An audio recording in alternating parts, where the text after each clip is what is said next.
you'd think with all the money that the mayor charged me to rent this stuff that he would have sent me white candles. I think orange candles are going to clash with pink napkins. Oh, no, sir. No, sir. No, sir. Not at all. As a matter of fact, I think it's rather chic. Oh, do you? Oh, yes. Pink with the... Oh, I hope so. You know, this dinner I'm giving for General Bronson, this could make me career-wise. No, Captain Binghamton. Holy jumping, look at this. Hey, what are you doing here? What is this? You're supposed to be out in your putt-putt getting shot at. Hey, boy, a party. Look at all the goodies. Those nuts aren't for you, you squirrel. No. General Bronson is coming for dinner tomorrow night, and he's going to have a nice big party, right? That's right. Oh, would you stop it? No wonder you got two chins. One can't do all the work. How about that? You're entertaining the commanding general. Boy, that sounds like fun. Hey, where do I sit? You're gonna sit in the brig if you don't get your clammy little hands off of my table. That's where you're gonna sit, you pushy little creep. You're pushy. I am not. All right. Oh, no, wait a minute. Mr. Parker is a little edgy, sir, because we've been out on patrol for a week. Steady, sir. As a matter of fact, my whole crew is all tense, and, well, I was going to ask if you wouldn't give them a few days' liberty so that when they can go out and see the country, kind of let them unwind, you know? It's a good idea, Quinn. Oh. Why don't you take your boys out in the country, kind of let them unwind? Oh, good idea, Captain. Yeah, take them on a 20-mile hike. 20-mile hike? Yes, a 20-mile hike, Goofy. You need it. It'll toughen you up, get rid of all those tensions. Now, wait a minute, Captain. You... Look at that, the jaw muscles. Tense. Now get on that hike before I change my mind. Make it a 50-mile hike. And take your radio with you, your field radio, because I want you to report in every hour so you don't goof off. Goof off! Now... Come on, Chuck, let's get out of here. Cheap crystal. What do you mean, cheap? That's the best crystal you can rent. Just listen to the tone on this. Cheap.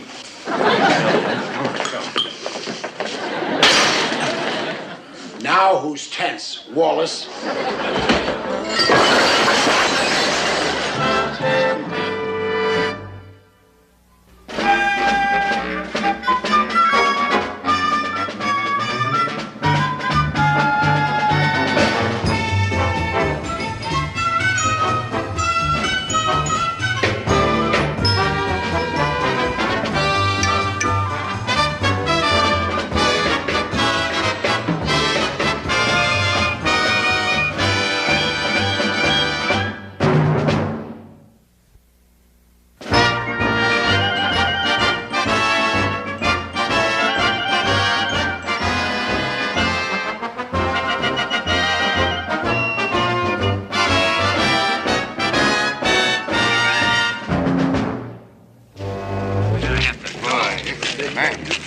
To Fiore, 5 kilometers.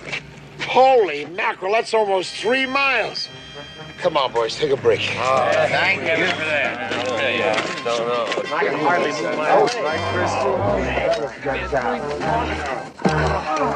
My aching dog. Oh, even my blisters got blisters. Look what's coming.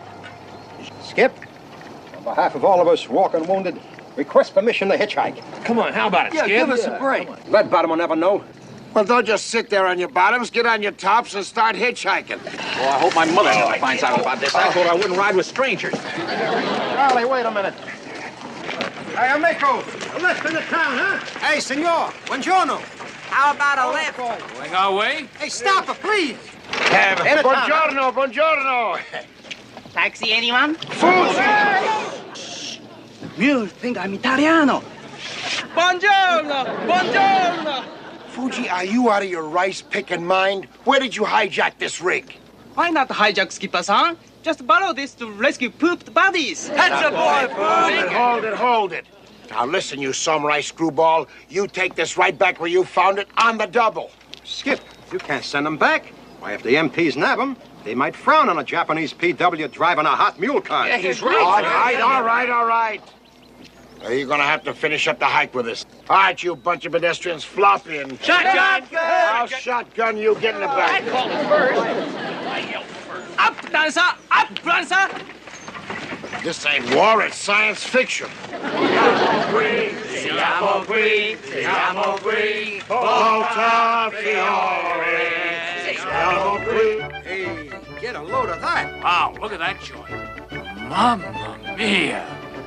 Some class. I like it. Hold it, Pooch, hold it. Whoa! Hey, dig that crazy comfort station. Ah, it's a genuine Italian villa. Let's give it the once-over, Skip. No. It's all boarded up. You better stay out of there. Hey, don't you guys know you're not supposed to go in strange houses? Look what happened to Hansel and Gretel. Hansel and Gretel?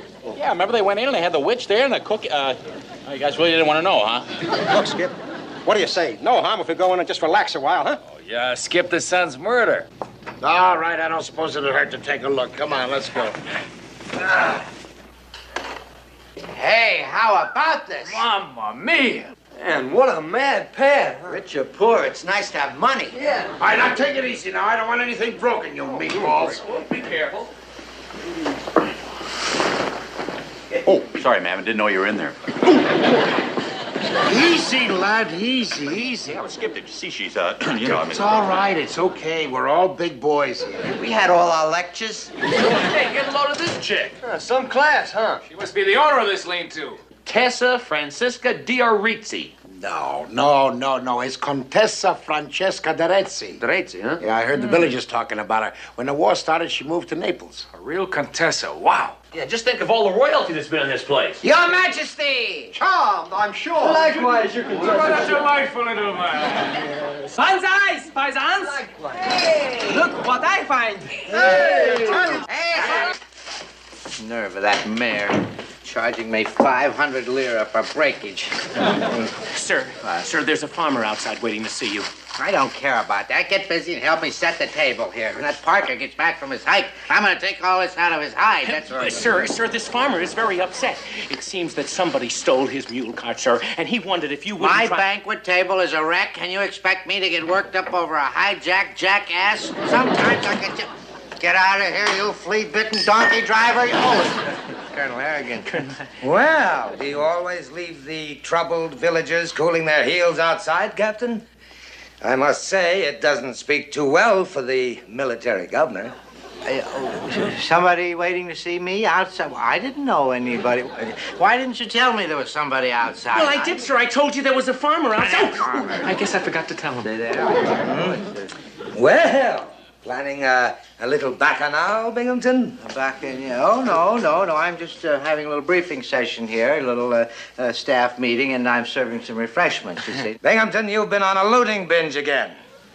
When will you ever learn that this is a war and not a scavenger hunt? How dare you accuse me of looting? Well, the captain rented all of this from a caterer, sir. A caterer in the middle of a war zone? Well, what have we here? Well, pink champagne.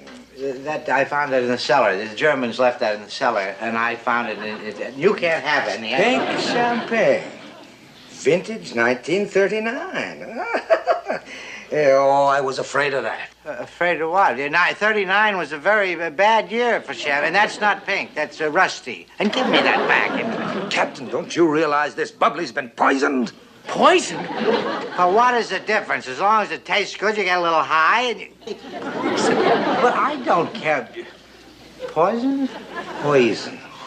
Don't you realize the Jerry's planted cases of this stuff before they pulled out? Oh, boy, you're lucky I happened along just at this time.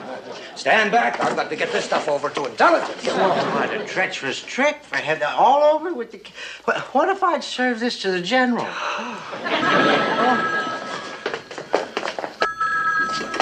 Captain Binghamton here. Oh, General Brunson. We were just talking about you, General. I suppose you called to RSVP my dinner invitation. I'm afraid I have a previous engagement, Captain. I won't be able to come. You won't be able to make it? Well, General, it's going to be loads of fun. I've got all this nice china, and I'm going to have wonderful food, and I've hired an orchestra.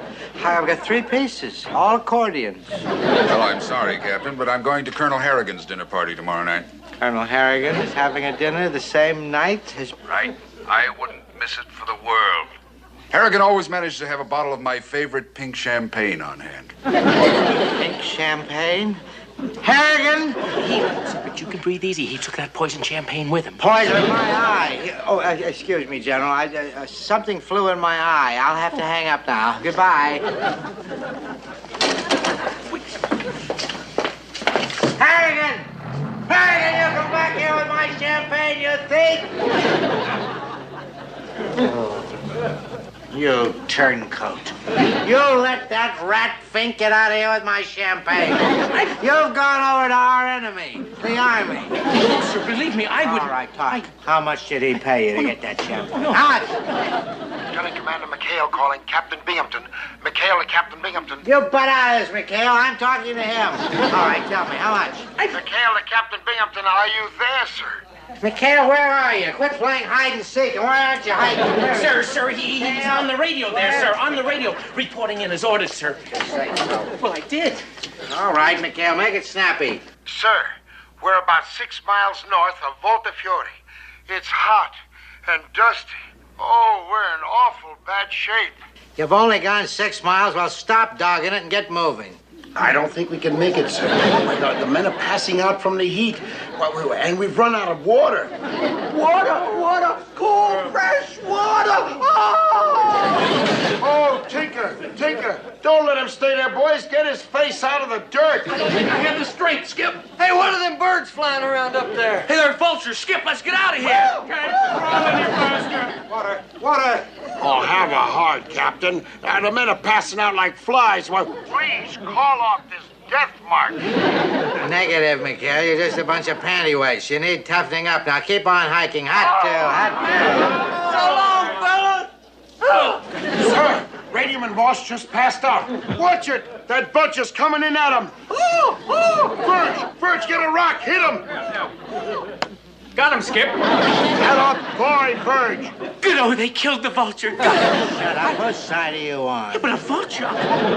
Now, hear this, McHale. I'm not buying your phony soap opera for 1 minute. So just knock it off and get moving. You're going to finish that hike if it takes all night. You understand that? Now, over and out. He didn't buy it.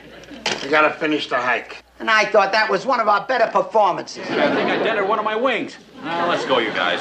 Now, wait a minute. Hold it. I'll be doggone if I'm gonna let Leadbottom push us around while he's throwing parties. No, sir. We're not gonna go on that hike. We're gonna stay right here. Hey! Look and Skip, we got Binghamton's okay to stay out all night. What do you say we make use of this joint and throw us a little wingding, huh? We ain't had a party since we came Sure, here. Skip. No passes, no leaves. Just straight duty. Missions every day. You wanna know something? For once, you guys are right. We're entitled to live it up. Hey! Get the girl, Skip! I'll get the veto! I'm just saying, I gotta be kissing sweet.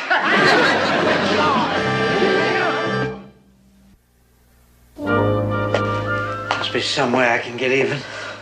Some way. Maybe the Luftwaffe will bomb Harrigan's quarters before tomorrow night, then the general will have to come to my party. Come on, you Crouch, get on the ball. It's about time you got here, for heaven's sake. Wait a minute, this isn't pink champagne. Well, sir, it's the best I could do. There just isn't any pink champagne anywhere. Well, this is... And vintage 1944 with your dimwit, that's this year. It is early 44, sir. Oh, what's the difference? I'm a social failure anyway. I'm just an outcast. Sir, it's just too bad that you don't know the Contessa d'Arezzi. My driver told me that she's just returned from Naples. He saw the lights on in her villa. If you could just get her to come to your party. Oh, you stop with the idle prattle, for heaven's sakes. I'm standing here on the brink of social oblivion, and you're prattle. Contessa? d'Arezzi. Well, that's good. That's good, Elroy. I mean, with bait like that, the general could hardly get off the hook, could he? Oh, sir, if you could pull it off, why, it'd be the social coup of the entire war. I'll pull it off, boy, huh? With my dash and my charm, how could I not pull it off? Charm? The lady couldn't say nay to me. Never, sir, never. You look ravishing tonight, my dear. Just a minute, I think I better shut the door. Not you boob. Why would I dance with you?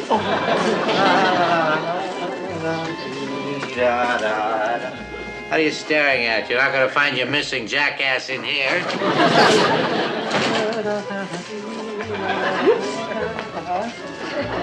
Oh, sir, that is really something. That's how.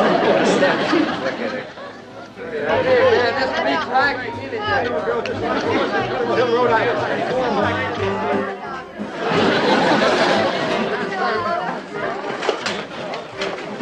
Baka-san, ready for another sherry temple? No thanks, Booch. Two's my limit. Ma che fai qui tutto solo, poverino? Vieni a ballare con me. No, Vieni. I don't know, gracias. No, Vieni, thanks. No, vieni, really, vieni. yeah, you do. Yeah, right. Skip, how do you turn her off? Oh, go on. Don't be a party pooper. Dance with Bianca. Live a little, baby. Volare. Well, wait a minute. If we're going to do it, let's do it right. 1, 2, 3. 1, 2, 3. 1, 2, 3. You're not counting. See, you gotta... look, why don't we just play Chinese checkers? Ma che cosa dici? Chinese checkers? Amo te, baciocone. Baciami. Well, I don't speak Italian. Just... Oh, Lordy. Presto, presto. Caro, dove sei? Caro? Caro? Caro, dove sei? Caro, dove sei? Caro, dove sei? Yuhu! Caro? Caro, dove sei?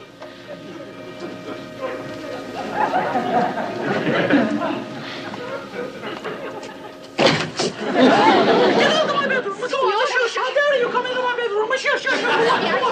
How dare you come in? Tell me. Sorry, I'm washing my hair. I can't do a thing with it. Oh mio caro bambolo, baciami. No, I don't botch anybody. Baciami, caro. Mi prego, baciarmi. Botching. I don't botch anybody.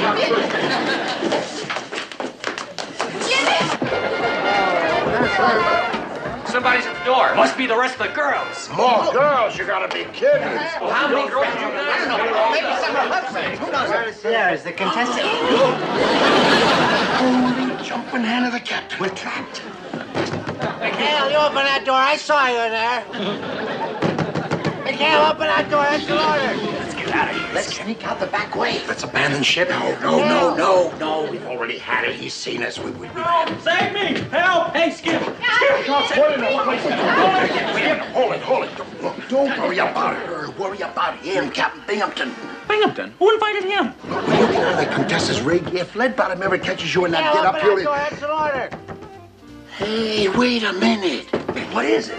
We ever needed a flash, Skip? We need one now. Well, now look. The captain came to see the Contessa, right? What if we come up with one? Skip, you must be kidding. Where we ever dig up a contessa? Seek and ye shall find.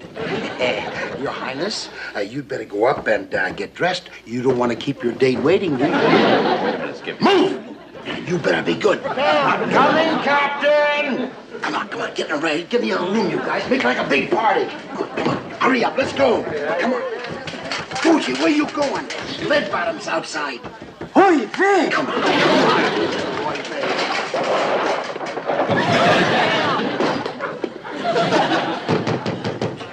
McHale, if you don't open that door, I'm going to get a tank and break it down. Why, Captain, what a pleasant surprise and what lovely flowers. I've really got you nailed this time, McHale. Breaking and entering and drinking and carousing. No. Stop the orgy. You're under arrest. No, Captain. You've got to understand. The Contessa saw us hiking by, and she invited us in for fun and games. And now you wouldn't want us to be rude now, would you? Well, no, I wouldn't want you to be rude. Oh, the Contessa wouldn't invite a bunch of thugs like you in a place. You probably got her locked in the cellar. Oh, sir. No, she's upstairs powdering her nose. Oh, Contessa!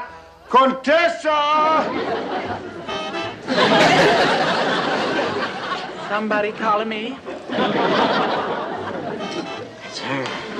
Bow. Oh, this is indeed a great honor. Excuse me. What do you call her? Well, your Highness. This is a great honor, Your Highness. Who is it? It's a peasant. This peasant is Not a peasant. I'm Captain. Captain, your obedient servant. Please, don't. You steam up at the diamond. I'm terribly sorry, me and my big nose. I brought you these as a welcome home present, Your Highness. Take this away. You wanted me to sneeze it to death. Maybe it'd be better if you went in and laid down. Yes, I think so. I think I'm allergic to him. Oh, no, please. No. It must be the roses. Excuse me, Your Majesty. I'll get rid of them.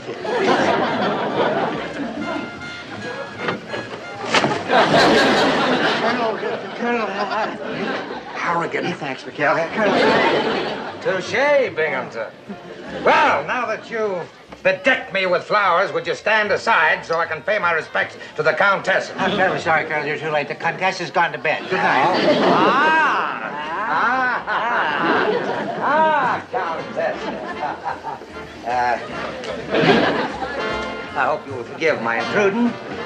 I am Colonel Harrigan, and I'm in charge of the military government in this area, and Captain Binghamton's superior. What do you mean you're my superior? Not my... You don't outrank me. I've got eagles, too, you know. I just got them on my other suit. Nice to meet you, Colonel, but now, excuse me, because I go to bed. Yes, you go to bed. It's way past your bedtime. We better go to, gentlemen. Please, McHale's. Countessa, I brought you this rare pink champagne as a gift. I thought we might toast your return. That is my pink champagne. You swiped that from me. You give that back. Oh! I've got to get one of those sticks and things. Captain, don't be gauche. Wally, why don't you just scoot along? Please, boys, now, no fight. Now, look, excuse me, I go to bed. Un momento, Countessa. May I speak with you? Look, would you do me the honor of attending a dinner party that I'm giving? No, Countess, I want you at my dinner party. I'm going to have a lot more fun. I'm having 3 at parties. Everybody who is anybody is going to be at my dinner party. Gentlemen, mind your manners now. Remember the Contessa. Yeah, now, look, boys, no fight. Please, say you'll be there. Take your breaks. Look, boys, please, no fight. Madam, you lost your 1,000 dollars. He's a man! Well, bye. You fat little slob, you. I kissed his hand. Oh, me too.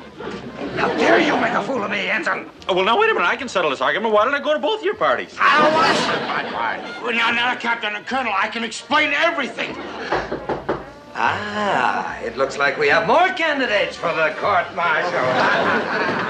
All right, soldier, get your dough. 10 hot. Bronson, sir. Harrigan, didn't expect to find you here. Well, it's fortunate that I did come. I uncovered quite a plot here, General. And Captain, Commander McHale, of course. Well, at ease, everybody, at ease. Contessa. General, May report. I'm General Bronson. I rushed right over when I heard of your arrival. Any little thing you want, you just say the word. Oh, gracias. Many molta. But that was... General, you don't understand. Please, gentlemen, I'm trying to talk to the Contessa. But, sir, At ease, gentlemen. I hope I didn't interrupt your little party, Your Highness. Forgive me. Well, gentlemen, carry on. Start the music. Let's dance. You heard the gentleman. Come on, fellas. We don't want it. Of course there should be music. This is a party, isn't it? Yes. I hope you will do me the honor, Your Highness, of dancing with me. Yes. Yeah. I hope I don't step on your toes. I'm a little nervous. This is the first time I've ever danced with a Contessa. Well, that'll make it 2 of us. I never danced with a general before.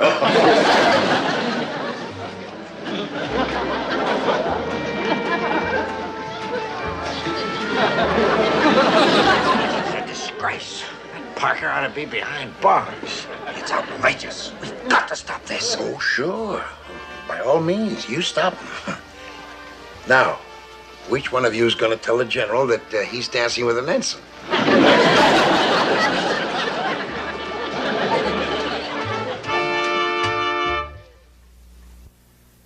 Damn my life. My day has been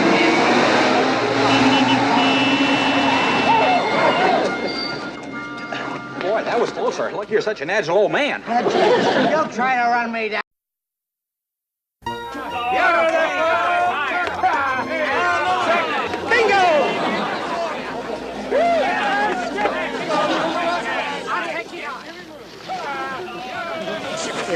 Sir, I've been meaning to ask you, just what did Commander McHale and his men do this time?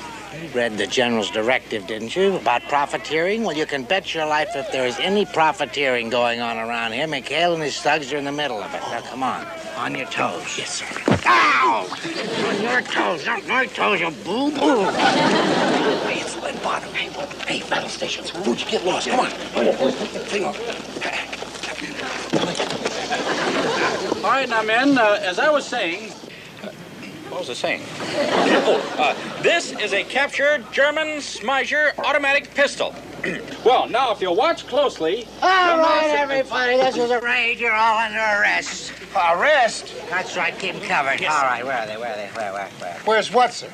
Well, let's start with the phony Mona Lisas, the bootleg champagne, the counterfeit lira. Am I getting warm? Not unless you're coming down with a fever, sir. As you can see, this is our training program. We're studying the nomenclature of German weapons. And ich bin der Instructor. Would you care to join us? Sitten Sie dorten. Sitten you're Dorton, you goof you. So this is your new racket, is it? You're manufacturing phony war souvenirs. No, be careful, sir. That's a real gun. You better let me have it, sir. Safety's off. There. Now, perfectly safe, sir. You dunce. Don't you think I know a phony gun when I see one? Give me...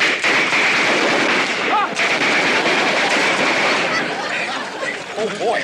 I guess my Zoom is German for off, not on. Is that what it is? What is the German for kill? I don't know, but I can give it to you in Italian. There's no time for that. Kill!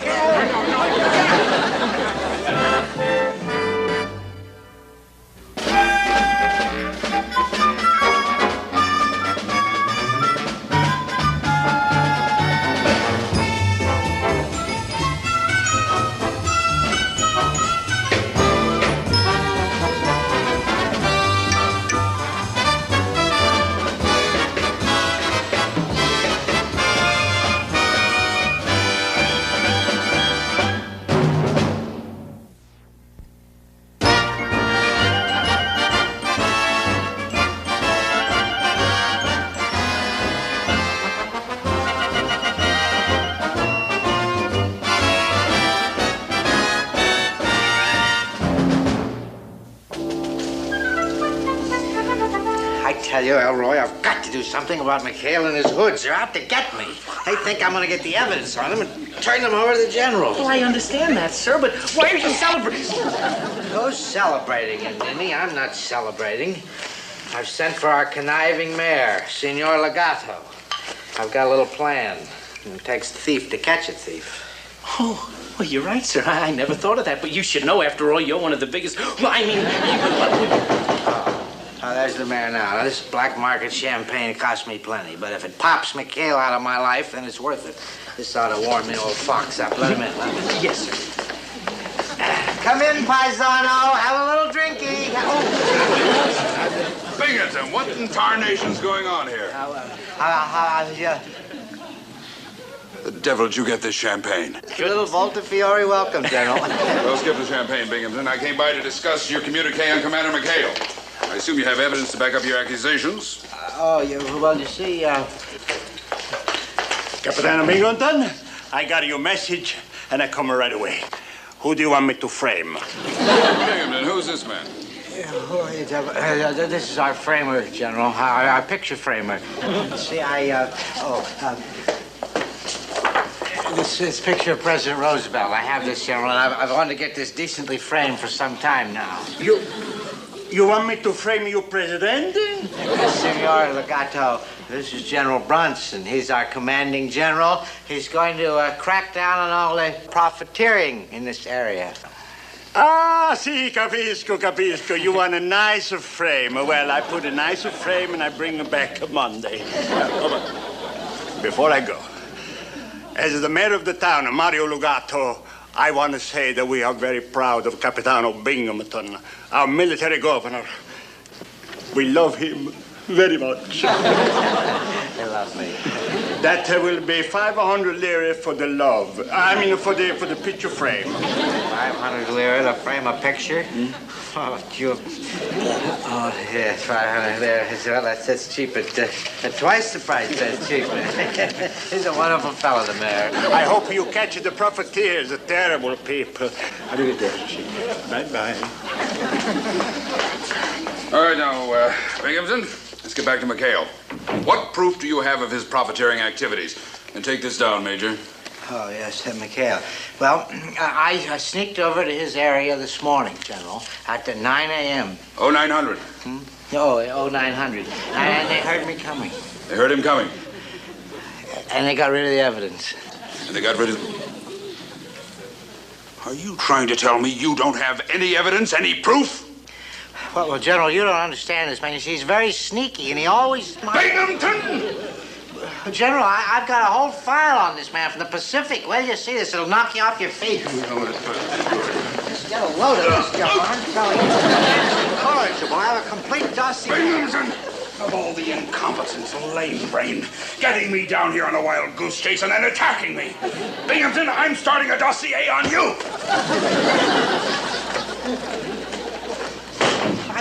He was mad, sir. Well, you remember this, certainly. Tell me, what the Capitano Goofball want to see you about? Are we going to make it some money? Generale, no profiteering had just arrived. He going to make it a bigger cracker down. So don't hate me for what I'm going to say. What? What? For a little while, we got to go straight. I hate you. Don't be discouraged, Dino. We can always go back to what we do before the war. You mean to catch a fish? But our boats, they're all wrecked. Roto. Well, maybe we can find one boat to fix up to make a float. Come on. But to catch a fish is a work. As the great Lugata sung solo.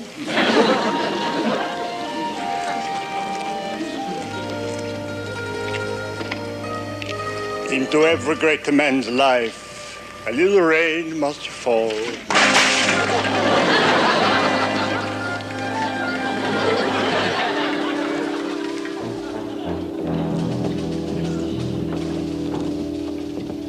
It's no use, I tell you. This boat is worse than the others. Pulling one little sardine. How do you like that? Here's Mario Logato ready to make the one supreme legitimate sacrifice. I can't find one boat. One little boat. One miserable boat.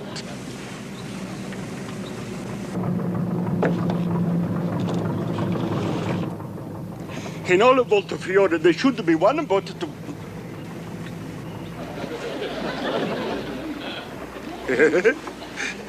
You thinking what I'm thinking? See, you tell me what you thinking, and I think it.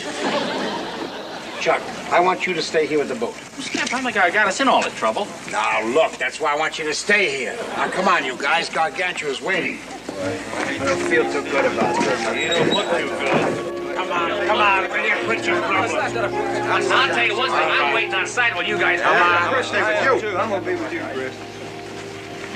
Sophia, McHale's gone. Now remember, you do good and I buy you a nice new dress. New shoes, too.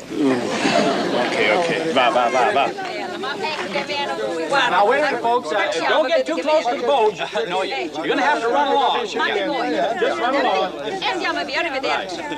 No hard feelings. Ravioli.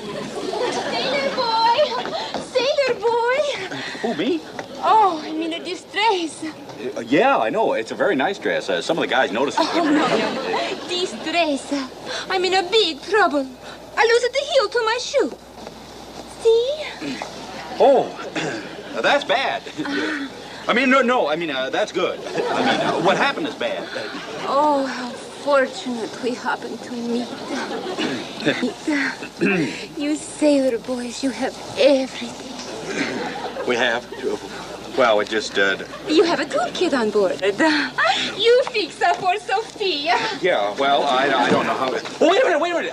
You can't get on board. You see, we don't allow women, children, or pets on board during time of war. So just, come on. That's an order. Sir, here they come. Oh, good. Now, get me my attaché case. And remember, we are leaving for the entire afternoon for a staff meeting. Sir, may I compliment you on your strategy? While the rat's away, the mice will play. Give Commander McHale enough rope and he'll hang himself. Yes, and a stitch in time saves 9. Oh, a stitch. And if you don't want any stitches in your head, give me my case. Here they are. Give it to Pussycat and let the rat sit. Yes, sir. Who is it? Oh! Hi, Captain. Look, about this morning, sir, I'd like to explain. You see... Well, what do you and your men want to see me about? What is it? Why, you sent for us, sir. Why, that's ridiculous. Why would I send for you on an afternoon when I'm leaving for a staff meeting? Elroy? Sir? You send for these men? Me, sir? On an afternoon when you're leaving town for a staff meeting? Oh, no, sir, not me. Never, sir, no. Now, whatever it is you want to see me about, it's going to have to wait because I'm leaving for that staff meeting. Hubba, Elroy. Yes, sir. Well, bye-bye, Captain.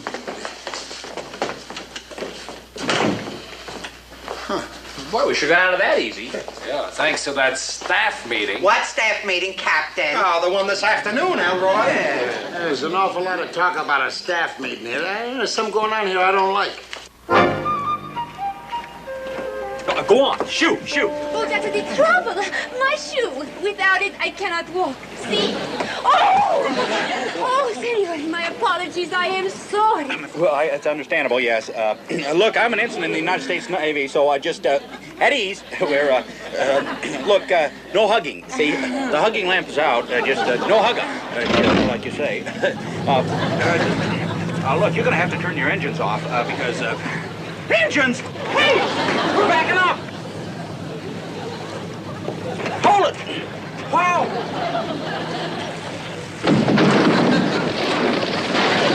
Oh, boy. Well, now look what you did.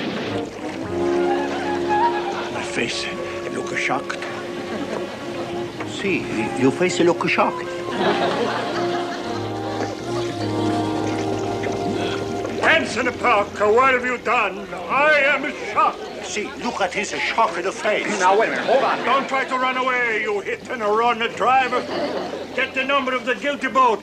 I got number 73.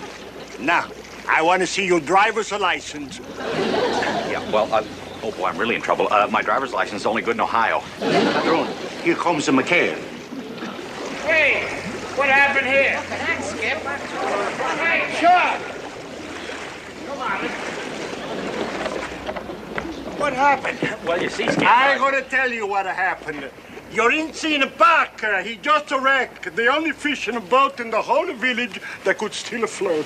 I'm going to report it to Capitano Binghamton. Oh, now, wait a minute, Mayor Lugato. I happen to know that boat. It already was a wreck. That's only one man's opinion. Unless somebody else got something to say. I have. I cannot tell a lie.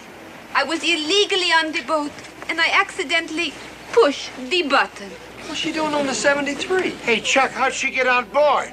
This is more terrible than wrecking in a beautiful boat, kidnapping a young, innocent girl. Now I'm really shocked. See, just look at his really shock in the face. Now, wait a minute. I didn't kidnap her. You see, she asked me to fix her shoe, and then I couldn't get her off the boat. Aha! Well, if I know you, Lugato, you and your shock the face, you probably put her up to it. Well, she's even probably your niece. I never met the girl before in my life. Yeah. But I'm sure the Capitano Binghamton will be very happy to meet her and ask her how she happened to be illegally on the PT boat. Senor Lugato. How she happened to be illegally on the PT boat when Ensign Parker, he wrecked the beautiful flagship of our fishing fleet. What flagship or what fishing fleet? That the flagship, that the fishing fleet. Oh, come on. All right. So you got us over a barrel. All right, what's the deal?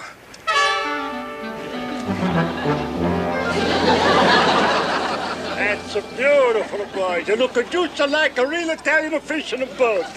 Put some more nets over there, boys. He's right. You can still see the number 73. Who cares about the number? The more nets, the more fish. Now, wait a minute, Lugato. You stop pushing us around. Oh, we promised you a load of fish, and you'll get it. But we don't intend to get caught. Come on, boys. Cover up that forward gun a little bit more. Hey, take it easy. That's no way to talk to your partner. Partner? Right. Partner, my eye. The only reason we're doing this is to save Mr. Parker's neck. Well, I'm sorry about it, Skip. Well, don't worry, Chuck. You've just been outfoxed by a master. Now, come on, see that everything else is on board, huh? Come on, boys, let's go. We got to get back here before Binghamton returns from that staff meeting. Don't worry, we got a lot of time. Meanwhile, I'm going to teach you and the boys how to throw out the nets. You take the nets first. You pull up like... Wait a minute. Then you hold it. Aspetta. Look, Signor Lugato, I know how to trawl for sardines. Sardines? Mackay, I want a fine assortment. I want a tuna, swordfish, mackerel, bacalhau. Sure. We'll bring you back a variety pack then, I suppose. That's the best. Come on, you guys. Get moving. Come on, boys. Chuck, the hook. The hook, Chuck.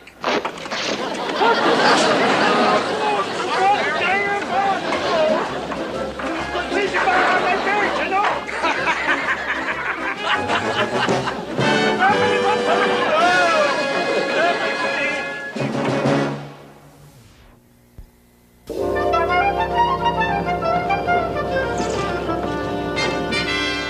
down there by some fishermen in a fishing boat, and they're putting canvases over the machine gun turrets.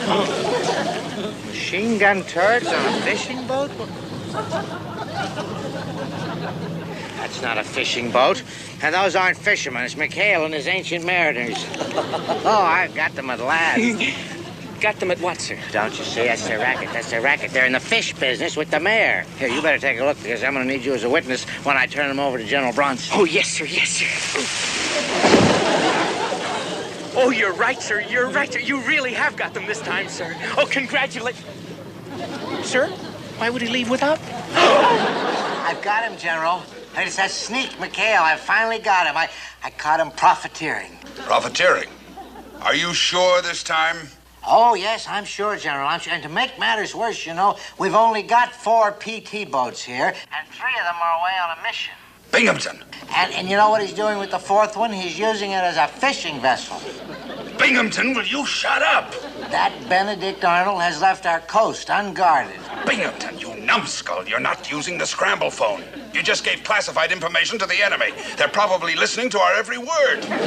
Oh, you think they are? Oh, well, I didn't mean it. I didn't know they were going to be.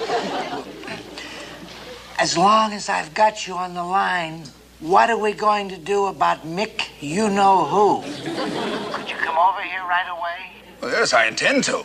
Good. And when you do, just ask for Apton K, Binghamton Bay. I will. And when I get there, stand by for an unch pay in the Althmay. Punch pay in the Althmay? Sure, that's a punch in the mouth. I know. Carpenter, when the general gets here, you meet him. Yes, but me, sir, you don't want me. I'm going to be busy. I'm going to be at McHale's base, catching those profiteers when they get back in here with their black market fish. That ought to make the general happy. Yeah, but me, sir, if I meet the general, he... Get out of my way. McHale may be doing the fishing, but I'm going to get the catch of the year. Heave! Come on, you guys. Gruber, will you lend a hand? Okay, Skip. Man, what a load. Oh, it's the heaviest one yet. I wonder what we caught. A large yellowtail. Chuck! Oh, no. Chuck, what happened? Well, I fell overboard and I didn't want to yell for help. I thought it'd scare the fish away. Oh, I hear it, but I don't believe it. All right. Come on, get this fish stowed away and let's head for home.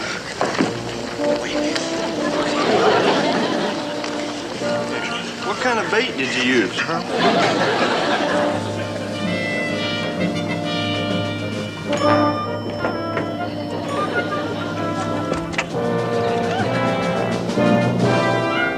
Benvenuto!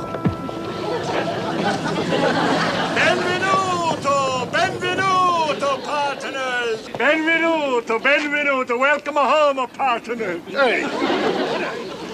Take off with the fish, and we'll put him on the ice. All right, come on, boys. All right, stay right where you are. I'm going to put you all on ice. Captain Binghamton. Nobody else but. And in case you're interested, the charges are profiteering and using a government vessel for a fishing boat. But, Captain, I can explain. That's all right. He can explain. Yes, that's all right. You're right. He can explain. To the general, he can explain. Now, get on the boat, all of you. No tricks.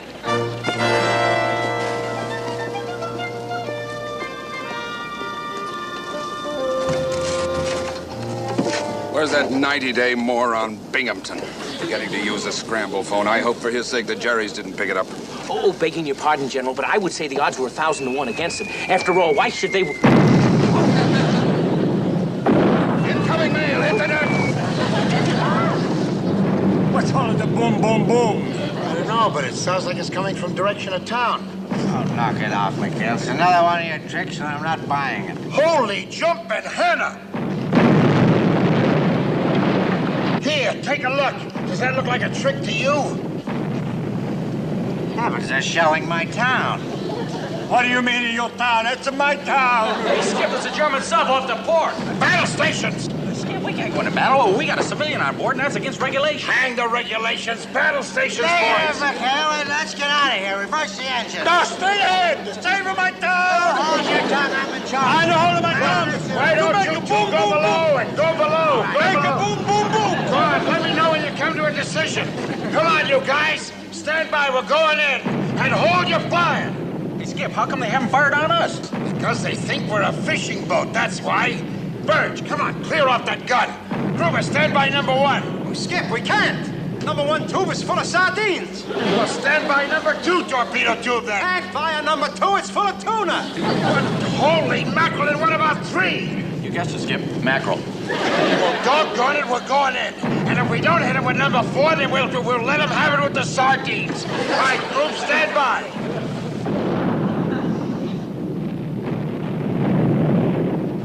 Fire! If we miss, boys, they'll blow us in the fish chowder. So if any of you want to say any prayers... Now I lay me down to sleep.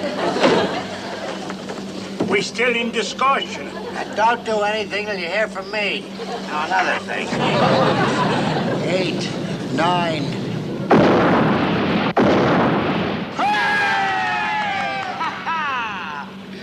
Oh, bless Cousin George and my pet frog David. No, it's all right, Chuck. We got her. Look.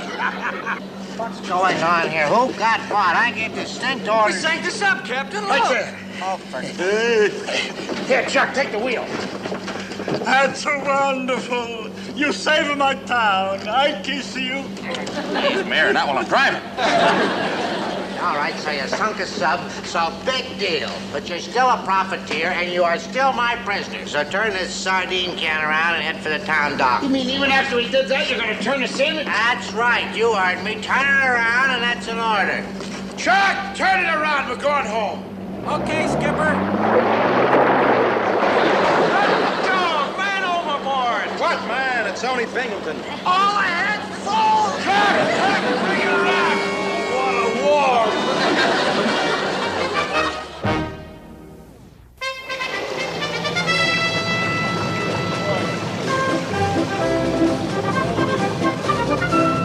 All right, off. Let's go.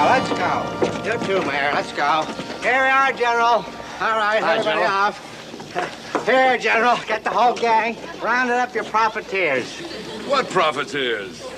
Binghamton, congratulations. Your strategy was brilliant. Strategy, sir? Yes, not using that scramble phone, disguising one of your PTs as a fishing boat.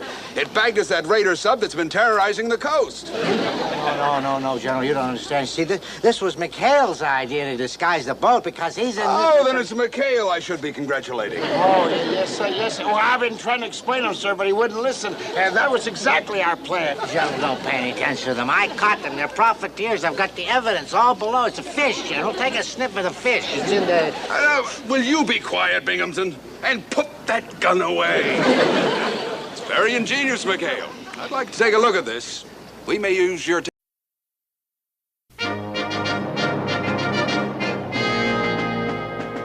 Do you mean to tell me that in the entire city of Voltafiore, we cannot find one single, solitary bottle of wine?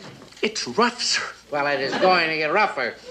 I promised General Bronson a whole case of that world-famous Voltafiore Chianti, and I've got to deliver. Oh, sir. Sir, I almost forgot to tell you. Mayor Legato's waiting outside to see you. Maybe he can help. How long has he been out there? And keep talking. About 5 minutes. About 5 minutes, sir. And you are right, sir, about him. I think that mayor is one of the finest gentlemen, a most understanding character. Buongiorno, Capitano. It's on my back. I got a slippery disc.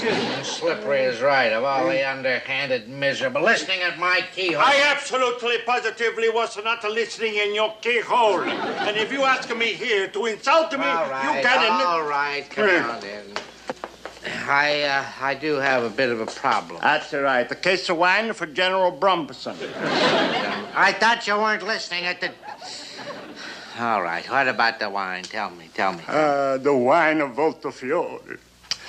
The vines they grow from Voltafiore soil, and the grapes they grow from Voltafiore vines. And it is aged in a wood made from Voltafiore trees. Our gift to the world. We don't got any. Well, what is all that with the vine and the dirt and the if you don't... This is sunny Italy, isn't it? Where is the vino? When the Germans they come in, they take all of the wine. And when they evacuate it, they hid every bottle. They always did fight dirty, didn't they? Well, appreciate your cooperation. Oh, that's all right. Glad to be of service. Your wish is my command. Well, don't get sloppy about it. Well, I'm just so grateful. That'd be 300 lira. That's 300 lira for what? Well, for the information I give you about the Germans hiding in the wine. You get out of my office, you Italian. 200 lira. You owe me something. Yeah, if you don't get out of here, I'm going to give it to you. 100 lira, and that's my bottom price. Please, my back. You're going to hear from my doctor. Oh, sir, this is terrible. What are you going to tell General Bronson? I'm going to tell him nothing. That's what I'm going to tell him. I want to get that wine. If the wine isn't here in town, then it's got to be someplace else. And you know where someplace else is? McHale's. And I'm going to get that wine out of McHale if I have to squeeze it out of his hide.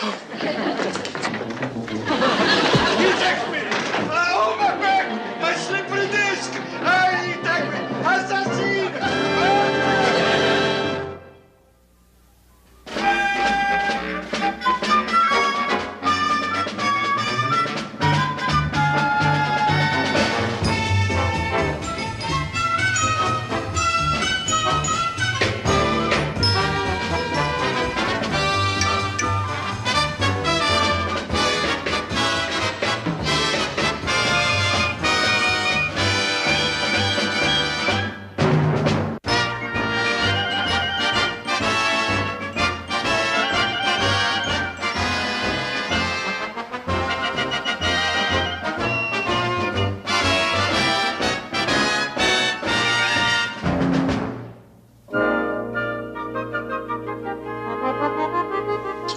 In it goes. Hey, come on, Groob, you're kidding, not nail polish. So what? We scratch out the Chianti labels?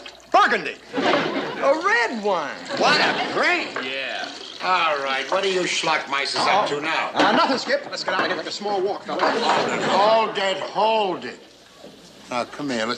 Come on, will you move? Grape juice? Rubbing alcohol? Fingernail pop. Are you trying for wine? No, vino. Well, you could have saved us an awful lot of time, Skip. I didn't know you knew the recipe. Are you guys losing your marbles? And who's supposed to be standing watch? I could have been lead bottom sneaking up on you. Virgil. Sorry, Skip. I'll get right with it. Well, get with it now. We paid a bundle for that crowd periscope. Let's use it.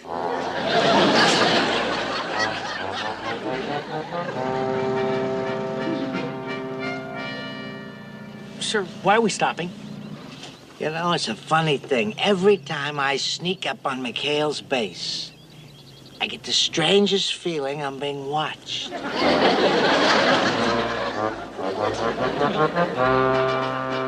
Hey, Skip, trouble. It's Binghamton. What is it? There's an enemy approaching, Skip, range 400 yards. Come on, let me take a look. Oh, for crying out loud. It's old lead bottom. Come on, boys, let's scramble. Let's go.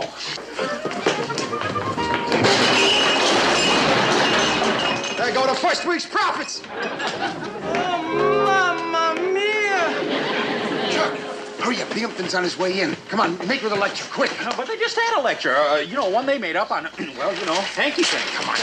Here, do it on the map identification. Let's go. Now, this is the coast of Voltafiore. Now, when you, Attention! Hi, Captain. Just having a little lecture on map reading, sir. Carry on. Right. Now, the silhouette of this coast should be familiar to every sailor, especially where the shore curves in under these cliffs. All right, Parker, cut the tricks. Cut. What are you talking about, Cut? I was just getting to the most dangerous part, the offshore reefs. Now, hey! As you can see, Captain, we really were having a map reading, sir. I don't care if you're having an illegal tiddlywink contest. I have come over here to see you, McHale, on a very important matter. I want some wine. Wine, sir? Now, where would we get any wine, sir? Oh, don't go orphan Annie on me, McHale. I know that you found the Voltafiore wine that the Germans hid. So that's what happened to it. We don't have a drop, sir. Really? All right, McHale, I want you to hear this, and I want you to hear it good. Yeah. That wine is war contraband, and if you've got it and are not turning it over to me, then I am going to write the court-martial papers in blood, and it's going to be your blood. Is that clear? Oh, yes, sir, clear. Very clear to me. I mean, why don't you just sign it with a pen and ink? I mean, you know how messy blood is. Boy, that's Will you shut up? Will you shut up? Shut up! Shut up! McHale, where aren't these disabled seamen of yours out on patrol? Well, we're just going, sir. Yes, sir. Come on, boys. You're in the camp. Oh, there we go. Here, I'll get the maps. Don't worry. you better take this. Bad luck to have a girl on board. You owe me for a pointer.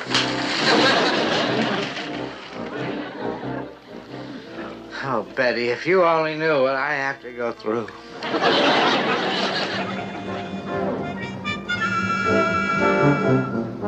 That's a good thing we're heading back in, Skip.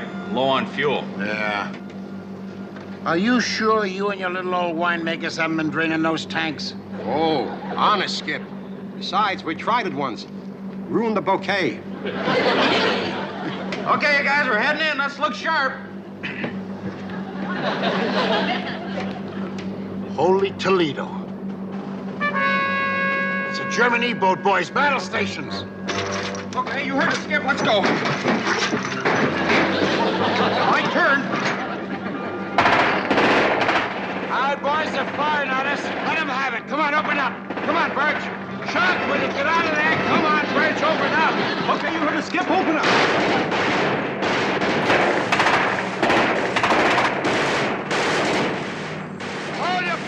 Those Jerrys are running. They're taking off. Okay, all full ahead. Let's go get them, Christy. Oh, no. Negative. We can't chase them. Our tanks are nearly empty, remember? That's too bad, Skip. I wonder what those Jerrys were doing in so close. Yeah, that's what I'm wondering. Well, they could have been dropping off somebody, maybe even laying a few mines. I tell you what, let's ease in there real slow-like, Christy.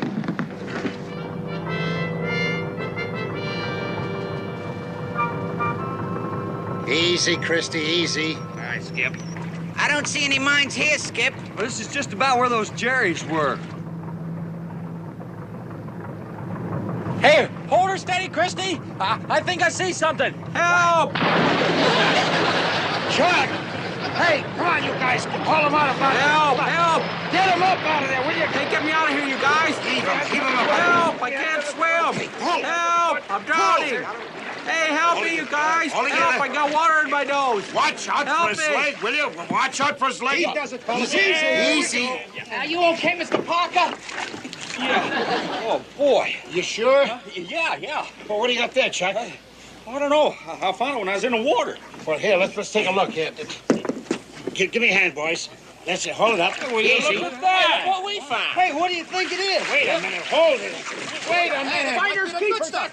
Wait just a minute. We'll take a look. Who knows what's in there? Now, stand back.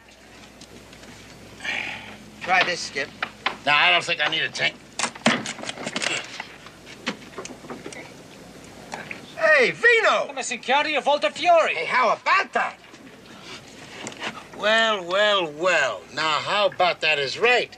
That's where the Germans stashed it. That's pretty clever. Yeah, they must be all down there. Sure, look. I see some more markers. Yeah, you're right. Mr. Parker, this is the find of the year. Yeah, that's why those Jerrys were sneaking around in here. They came over to pick up that wine. Even with my devious mind, I would have never thought of an underwater wine cellar. What a break. This is our finest hour. Let's go, Lester. I got it. Anyone for Chianti? Hey, I'll buy it. Hold it just a minute. Well, I'll tell you one thing, it isn't a light wine. Washing group. Got it, Dicker. Okay, Skip, that's the last of it. Yeah, when do we turn it over to Binghamton? We don't. But Skip, he said he'd court-martial us. Look, we turn this over to Binghamton, that's the end of it. Well, it'd be his private stock for the rest of the war. You mean you're going to give it to Mayor Legato? Oh, you must be kidding. He'd sell it and keep the money. No, we're going to hold on to it. I never thought I'd live to see the day. Congratulations, Skip. You're thinking like an enlisted man. I'll hold on to it until I figure out some way to give it back to the townspeople of Voltafiore. After all, it belongs to them. Back to officers' candidate school. What gift, Skip? Why did we lug this vino all the way over here for nothing? Why don't we just let the villagers pick it up themselves? Now, look. The Germans don't know that we have this vino, right? So, what if we booby-trapped all these bottles and put them back in the water where we found them? Yeah, and then we let the Germans come back, pick it up, and when they take it back to their base, boom! You got it. This batch of vino will really get them high. Now, look. Mr. Parker and I are going to go over to Army Ordnance, pick up some high explosives and fuses. In the meantime, you guys start emptying all these bottles. Back to thinking like an enlisted man. Pooch, get the wine glasses and start making those hors d'oeuvres. Hold it! Now, you lame brains, listen to me. I want all those bottles emptied in those barrels back there. And you're not to touch a single drop. Capiche? I understand. Come on, get going. Once an officer, always an officer. Okay, start emptying the bottles. You mean all this wine here and we can't have any? Now, who ever said anything like that? Skipper said it in plain English. Even I understood. Now, I remember his very words. He distinctly said, do not touch a single drop. So, when you start emptying the bottles, remember, don't touch.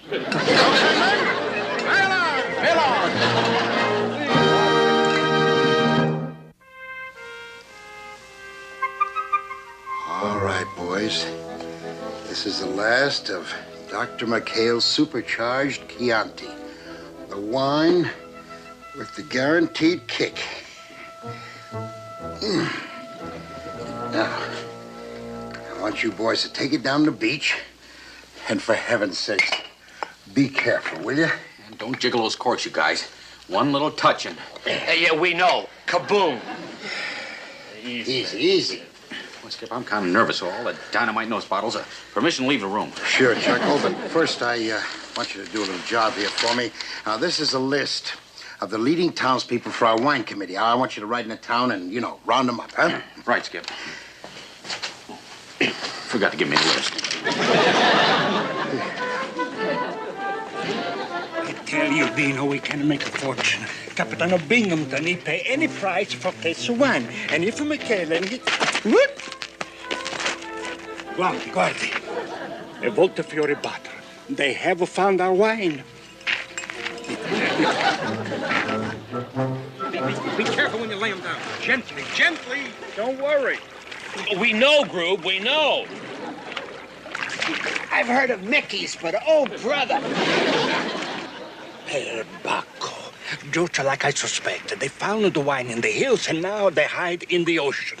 What are we going to do? We're going to go straight to Commandante Binghamton and demand our rightful property or the money. Let's take the money. It's more light to carry as the vino. The money I carry, the vino you carry.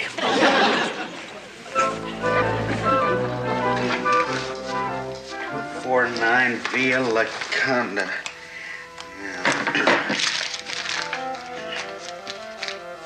Boy, it's a pretty warm trip. Maybe I better take a canteen of water. Let's see, Antonio Lucci. Get him, and will you? Where all those guys got this out of?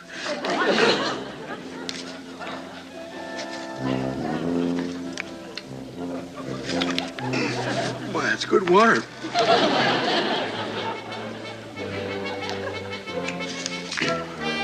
Right.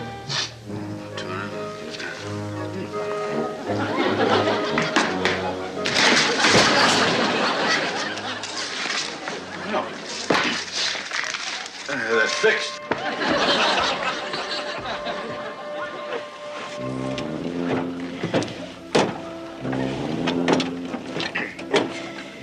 I just have one more for the road.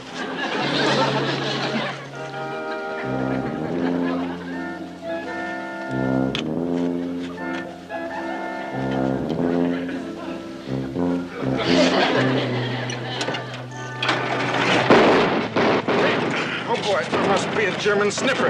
A sniper.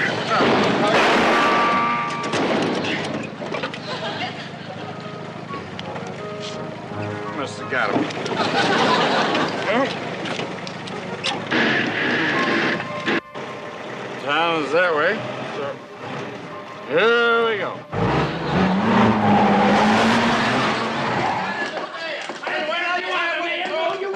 I'm sorry, you're not getting... Don't you... What is it? Sir, I'm sorry, but I tried to keep them out, and he insisted on coming in to see you. I will accept 100,000 lira and not a penny less. 100? What are you raving about now? Your McHale, he found all the wine of Voltofiore, and right now, this minute, he's hiding it in the ocean. What is this? Another one of your phony con games? Uh-huh. Phony kind of games, Dino. Write that in your little book under insult. I'm making a record of every insult you make to me, and when the war is over, you're going to pay for everyone. You two-bit phony chiseler, you. Wait a minute. You expect me to believe that McHale has found the wine and he is hiding it in the water? In the water. I see with my own eyes. I demand the wine or the money. Dino, open the little black book to insults again. But, Signor, you didn't say anything. I will. You walking mozzarella, you. Oh, sir! What blazes is that?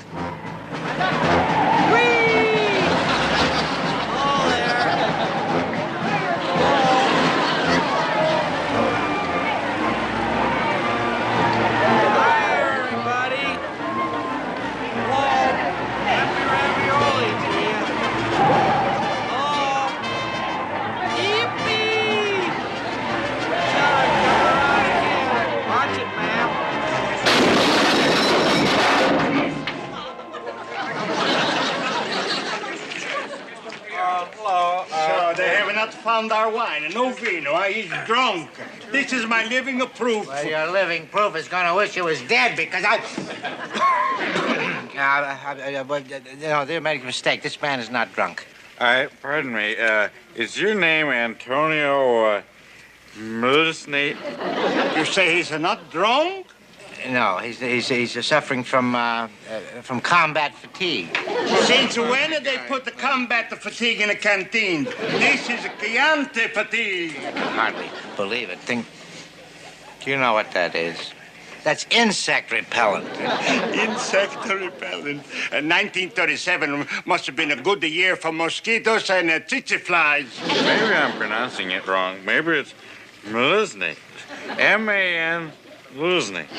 Are you sure this is 249 Villicon? It doesn't say anything about being on a hill. On the hill? Oh, that poor man is delirious. We've got to get this wounded war hero to a hospital, Carpenter. Bye-bye, Mayor. This is an outrage. The War Crime Commission are going to hear about this. General McClock are going to hear about this. Dino, write. Write in your book under big lies. Eh? Sir, I know you didn't want me to correct you, but Ensign Parker hasn't been in combat since... Elroy. Sir. Shut up. I know the man is drunk. Well, but why should I share the wine with that grabbing mayor? This way I'm going to have enough wine to keep the general for the rest of the war. Good. Somebody please tell me where I can find this... Chucky. Chucky. At what beach does McHale keep the wine? This is different.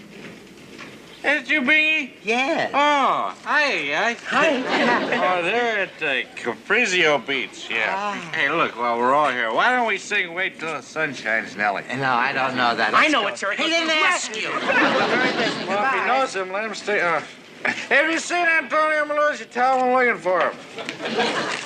Boy, this is good water. All right, this is Caprizio Beach, Elroy. Go over the side, see if you can find the wine. Over the side. Sir, I'll get wet. I know. Get over the side. But, sir, I don't... An order. Aye, sir.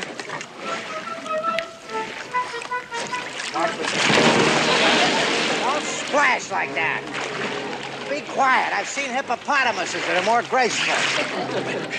Ooh, sir, I think I landed on a case of wine. Well, don't just stand there, you klutz. Grab it. Oh, yes, sir.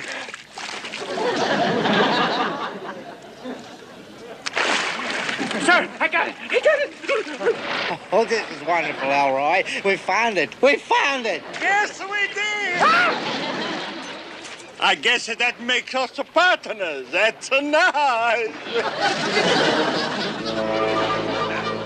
Do you know what I can give you for appropriating Italian contraband and not turning it over to the authorities? What contraband are you talking about, sir? Oh, you play it right down to the last card, don't you? How do you think this thing got drunk? Well, frankly, that's what I was trying to find out when you ordered us in here. Just a minute. Me drunk? Of all the unmitigated golf. Oh, you poor slob. Your quest is ended, Quentin, because I've got the evidence, and I got it right here. Huh? Thought that would shake you up. Where'd you get those, sir? Well, I saw your cutthroats hide it in the water. You gotta get up 2 days ago to fool me tomorrow. Now, but please, watch those bottles, sir. All those bottles are booby-trapped. You be quiet, McHale. No, please, sir, don't fool around with the cork. Look, there's a dynamite charge on each and every cork. Look, we left them for the Germans to find. Please, Captain, believe me. Don't believe him, Capitano. He's slipping. He usually can come up with a better one than that. No, don't, Captain!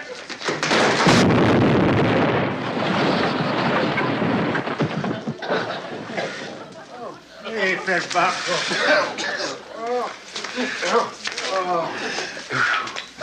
Antonio Malusi. Boy, I've been looking all over for you. You're number 3 on the list. Chuck, snap out of it, will you? Hey, Skip, I'm telling you, rounding up this committee's been murdered. Anyone hurt? Everybody all right? I don't know. McHale, why did you let me touch that bottle?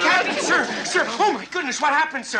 Thank goodness I got you before you delivered that wine to General Bronson. I just did, sir, I just did. What? What did you do? I just put a case of wine in the back of General Bronson's staff car. It's right outside, sir, and I am sure he'd like to thank you. Stop it! What was stop it? Too late! Heavens, I've blown up the General. Come on,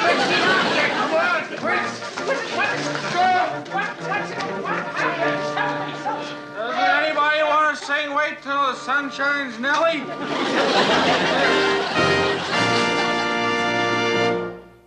Everybody went down to the floor, and then boom! Well, that's just about the end of the story, Chuck, except, boy, when Binghamton started to pull that cork, I figured we were goners.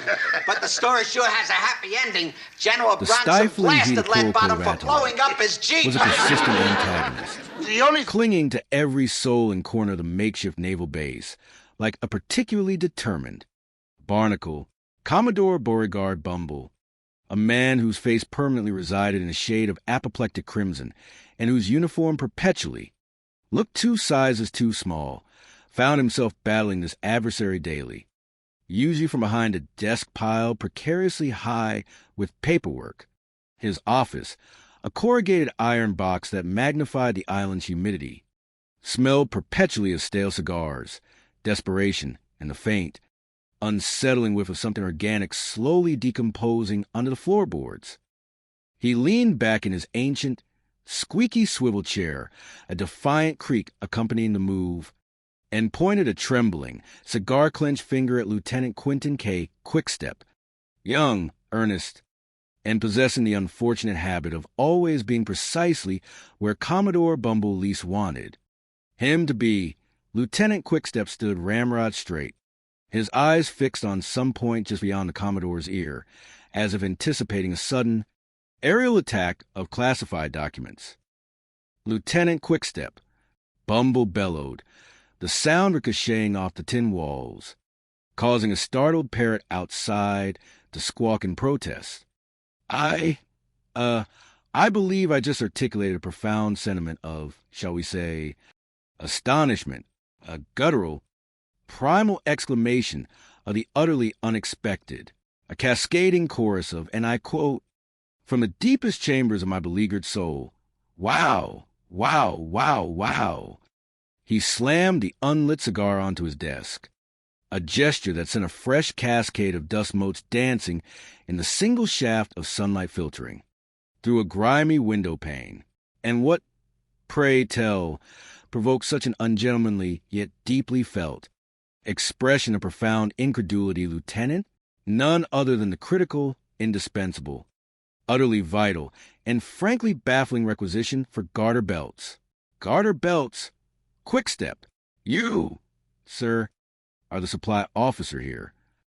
Quickstep flinched, a small, involuntary twitch of his left eye. Yes, Commodore. Sir. He swallowed, the movement visible in his taut throat. He was prepared for anything: ammunition shortages, rationing disputes, the never-ending quest for decent coffee beans. But garter belts? That was firmly outside the quick-step purview of expected combat logistics. Bumble slammed his fist down again, this time rattling a half-empty glass of what appeared to be muddy water, but which Bumble swore was purified spring water. If the nurses, those valiant angels of mercy toiling tirelessly in our base infirmary, which, might I add, is presently struggling to cope with an unprecedented influx of jungle rot cases and an alarming shortage of sterile bandages. But I digress. If those nurses need garter belts, Lieutenant, then you snap to it. I mean, you shake a leg. Oh, you know what I mean. This is a matter of morale. Quick step. Utmost morale. Do you comprehend the gravity of a lack of proper foundational undergarments in wartime? It could cripple the war effort. Imagine the headlines. Coral Cove Atoll crumbles under weight of sagging hosiery. Quickstep stammered. Sir, I'm not sure we have any requisition codes for. Codes be damned, man. Just find them. What a war. Quickstep. What an utterly, profoundly, ridiculously bewildering war. Everything is on my shoulders. The weight of the entire Pacific. Theater rests solely upon these aging, yet still surprisingly robust shoulders. Bumble dramatically slapped both shoulders for emphasis, grunting slightly with the effort. Just as Quickstep was about to offer an apology for the perceived burden of existence, Private Chippy Chuckles, Bumble's perpetually breathless junior aide, burst into the office, skidding to a halt with an audible squeak of his sandals. Chippy, a nervous young man whose cap was always askew and whose glasses perpetually threatened to slide off, his nose held a crumpled telex form as if it were a ticking hand grenade. Commodore, sir, I just got a message from a pal of mine at Conflict Central. Sir, Chippy blurted, barely pausing to inhale. Admiral, Iron Jaw Jericho Jawbreaker is arriving today on a sneak inspection, sir. Oh, no, Iron Jaw Jawbreaker is coming here. The effect on Commodore Bumble was instantaneous and terrifying. His crimson complexion deepened to a vibrant purple, his eyes bulged, and the unlit cigar snapped cleanly in two between his clenched teeth. Iron Jaw Jawbreaker, he wheezed, the very name catching in his throat like a swallowed bone. The name alone struck fear into the hearts of officers from Pearl Harbor to Pago Pago. A stickler for protocol, a zealot for spotlessness, and a man rumored to be able to smell a loose thread at 20 paces. Jawbreaker's sneak inspections were legendary and invariably catastrophic. Bumble leaped to his feet, knocking his chair over with a theatrical clatter. That's all I need. The man's practically got sensors for detecting dust bunnies when he's nosing around. Do you realize what a mess this place is in? Quickstep, Chuckles, do either of you have even the faintest, most microscopic understanding of the colossal, unprecedented mess this entire atoll has become? Hello, is anybody listening? Yes, this is Commodore Beauregard Bumble. Who did you expect to find in my office? Tokyo Rose? We're facing total annihilation by tidiness. Oh, the ignominy! His outburst was interrupted by the persistent ringing of his field phone, a rusty contraption of dubious reliability. He snatched it up, glaring at the receiver as if it were personally responsible for his impending doom. Yes, this is Commodore Bumble. Who did you expect to find in my office? Some kind of geisha? Tokyo Rose? Speak, confound you. He paused, listening, his brow furrowing deeper with each word. What? The Sinks? In the Petty Officers Club? Are backing up? So, what do you expect me to do about? You imbecile? I'm the commanding officer here. I'm not a plumber. Does my uniform bear the insignia of a Master Chief Plumber's Mate First Class? I think not. I'm a strategist, a leader of men, a gentleman. He slammed the phone down, narrowly missing his hand. He ran a hand over his sweating, bald pate, looking utterly wretched. Sir, Lieutenant Quickstep ventured cautiously. Commodore, if I may, do you have any things like this? My stomach acid could start a car. Quickstep had noticed the small bottle of antacids on Bumble's desk, a permanent fixture beside a framed photo of a rather stern-looking woman Quickstep suspected was Mrs. Bumble, perhaps the only person on Earth capable of striking fear into the Commodore's heart. Bumble merely waved a dismissive hand. Pills, Quickstep. Don't mention the pills. These infernal things are a plot. I tell you, a culinary conspiracy. Please, sir, Quickstep insisted, his brow creased with genuine concern. Take it easy on those pills. You know how they always give you indigestion, sir, please. Bumble scoffed. Indigestion? Indigestion is for the faint of heart. Quickstep, I feel a veritable volcano brewing within my very viscera. But I don't care. I don't care. I just don't care. By the celestial stars above. If I really get sick, truly unequivocally ill, then someone else would have to face the admiral. Wait a minute, you say. A flicker of something, akin to a mad glint, appeared in his eyes. He stopped pacing, suddenly still. The clattering of paperwork, the stifling heat, the impending doom, all seemed to coalesce into a single, brilliant, nefarious idea. If I was sick, he mused, tapping his cigar stub with a newly invigorated intensity, genuinely, catastrophically sick, then I could appoint an acting base commander, couldn't I? And he could talk to the admiral, right? Lieutenant Quickstep? That's perfectly within regulations, isn't it? A temporary incapacitation. Say, an unexpected bout of tropical fever. Quickstep, ever the regulations man, nodded hesitantly. Oh, yes, sir. Within emergency provisions, yes. His mind immediately went to the chain of command, sorting through who the logical choice might be. But Bumble wasn't listening. He was already spinning the intricate web of his genius. His mind, often likened to a sluggish bilge pump, had, on this rare occasion, decided to function like a supercharged centrifuge. And I want you to know, Lieutenant, he declared, striking a heroic pose, albeit one slightly hindered by the tightness of his tunic, that I am ready to accept the supreme test of finding an appropriate sacrificial. Lamb for iron-jawed jawbreaker. He paused, a mischievous grin stretching across his purple face. Not Julian, not Lieutenant Quickstep. No. He rubbed his hands together with a truly diabolical glee. Commander Finian Finn McGinty, with McGinty and his scallywags in charge of Coral Cove Atoll. For a mere afternoon, they will run wild. They will dismantle this base board by board. They will absolutely and definitively destroy themselves right in front of the admiral. It's absolutely brilliant. Quickstep, utterly, staggeringly brilliant. Bumble peered at his reflection in the dusty mirror hanging on the wall. He adjusted his already askew cap, exaggerated a cough that sounded suspiciously like a dying walrus, and feigned a tremble in his hand. I do look sort of sick to you, don't I? All right.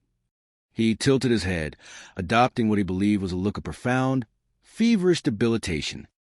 Quickstep, caught off guard by the sheer audacity of the scheme, found himself nodding vigorously. Yes, sir.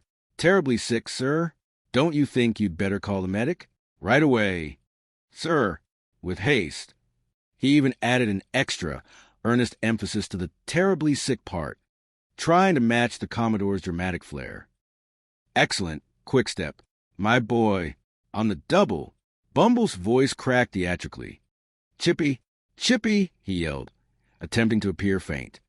It's Commodore Bumble. Hurry. He's not well. Quick. On the double. Chuckles. I think I'm going to pay.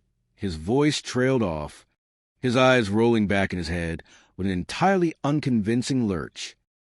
Chippy, always eager to please, misheard. Oh, sir, you're going to pay, he echoed, a confused frown creasing his young brow. He rummaged frantically through his pockets, as if the Commodore was asking for a personal loan. Oh, sir, you didn't say to catch you. just as Bumble performed his elaborate stage swoon. Chippy, still bewildered, completely failed to support him, resulting in a surprisingly solid thud as Bumble's ample frame hit the floor. "You're a stupid numbskull," chuckles. Bumble bellowed, momentarily forgetting his feigned illness as he scrambled to his feet, rubbing his rather tender backside. "Thanks, Chippy. Thanks a million for your profound support." Chippy, utterly mortified, saluted stiffly. "Thank you, sir. Good old sir." He mumbled, already imagining the reprimand that would undoubtedly follow. "Oh, sir. Sir, it's Commander McGinty. He's coming this way," Lieutenant Quickstep announced, having spotted the familiar, shambolic form of Finian McGinty strolling leisurely towards Bumble's office, whistling a Johnny. Entirely inappropriate sea shanty.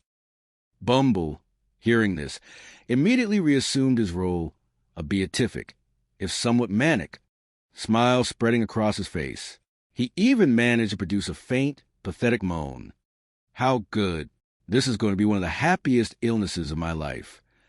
He staggered over to his cot, threw himself onto it with a grunt that belied his sickness, and pulled a grubby blanket over himself. "I don't remember. All right? It's a trick, boys. I'm a very sick man. Don't forget. An invalid. You hear me? An invalid." Just then, the door creaked open, admitting Commander Finn McGinty. A man whose easy grin and perpetually crumpled uniform suggested a lifelong indifference to regulations paused in the doorway, his keen eyes taking in the chaotic scene. His PT boat, the Coral Cat, was a ramshackle miracle, held together by sheer willpower and questionable ingenuity, much like its commander. His crew, Ensign Percival Plimpton III, the neurotic second-in-command, Specs Miller, the bespectacled intellectual, Gizmo Jenkins, the mechanical savant, Doodle Higgins, the perpetually hungry and good-natured simpleton, and Sergeant Rocky Ridgeback, the grizzled, tough-as-nails veteran, were an equally motley but fiercely loyal bunch. They were currently somewhere between inventing a new method for deep-sea poker and attempting to distill jungle juice from fermented fruit. "Oh, hi, Commodore," Finn said, his voice laced with mild surprise, utterly unfooled by the dramatic display. "What's wrong, sir?" He eyed the fallen chair and the twitching blanket. Bumble, from beneath the blanket, groaned pitifully. "Oh, McGinty, I don't know, McGinty. It's taking a lot of tests. I haven't got any answers yet. Confound it all. All I know right now is that I'm in bad shape. Very bad shape. My constitution is, in a word, compromised." He even managed to squeeze out a rather convincing whimper. "Oh, hi. Oh. For goodness sakes, Lieutenant Quickstep, let's have you raise my head a little bit. Will you, please? I feel quite unsupported." Quickstep rushed forward. "Yes, sir. Here, I'll do it for you." He gently slipped a hand under Bumble's head, lifting it carefully. Bumble, momentarily enjoying the solicitous attention, murmured, "Oh, good." Then, remembering his role, he suddenly bellowed, "Wait a minute. Put it down. Put it down. You oaf. Push it down. Push it down. Push it down on the ground. My head, on the hard, unyielding ground, for that is my fate. I got it. Can I break right back?" He paused, a momentary slip, then quickly corrected himself with another theatrical gasp. "Wait a minute. Wait a minute. Wait a minute, I say." Finn McGinty, suppressing a smirk, leaned casually against the doorframe. "He was just trying to make you comfortable, sir. After all, you know how concerned we are about you." "Oh, yes, sir. Take it easy, Commodore. Remember how very, very sick you are, sir." His tone was perfectly respectful, yet carried just the slightest undertone of amused mockery. Bumble, hearing the subtle jab, glowered. "Chippy, give the admiral's assistant something for his insubordination." Chippy, confused, merely saluted. "Gee, I'm sorry, sir. I thought it was in neutral." "That's all you menace." Bumble roared, once again forgetting his supposed frailty as he half sat up. That's it, McGinty. You're right, McGinty. I'm a very sick man.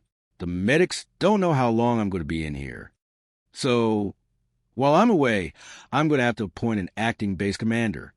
He looked pointedly at Finn, expecting the penny to drop. Finn adopted an air of genuine understanding. Well, I understand, sir, and you can rest assured that my boys and I will give Lieutenant Quickstep all the help we can. He's a good lad. Quickstep, good head on his shoulders, though he does fret a bit over requisition codes. Bumble's purple hue returned. Quickstep? Quickstep, you say? No. He's a boob. Yes. Quickstep is a boob. I'm appointing you the acting base commander, McGinty. Finn McGinty's casual grin faltered, replaced by a look of genuine horror. Me? Oh, come on, Commodore. You must be kidding. With all due respect, sir. The last thing this atoll needs is me in command of anything more complex than a fishing line. Bumble, now fully committed to his theatrical performance, rose from the cot and glared directly into Finn's eyes, wobbling slightly for added effect. McGinty, take a good look at me. Do I look like a man who's kidding? I tell you, my life is draining away with every breath. Finn, maintaining a straight face, matched Bumble's intensity. No, sir, but take a good look at me, sir. Do I look like a base commander? He gestured to his perpetually unbuttoned collar, the wild tangle of his dark hair, and the faint, lingering scent of brine and illicit pineapple rum that always seemed to cling to him. Ensign Plimpton, who had followed Finn into the office, his anxiety levels already spiking from the general air of chaos, couldn't help but blurt, "He's got you there, Wally." He immediately clapped a hand over his mouth, realizing his grievous error. No, sir. No. Easy does it, sir. Finn quickly interjected, trying to smooth things over. Now, look, I'm a saltwater skipper. Sir, I'd be no good behind a desk. I'd drown in paperwork. Literally.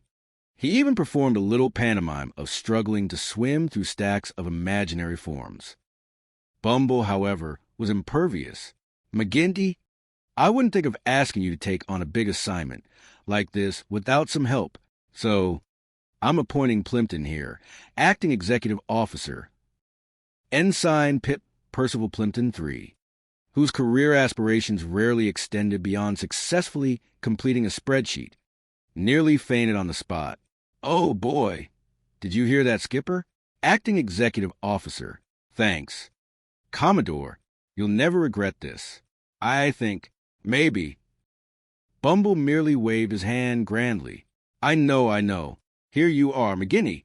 Take this. He thrust a battered clipboard and an ancient, rusty ceremonial cutlass at Finn. You go over to my office, your office now, and you take command this minute.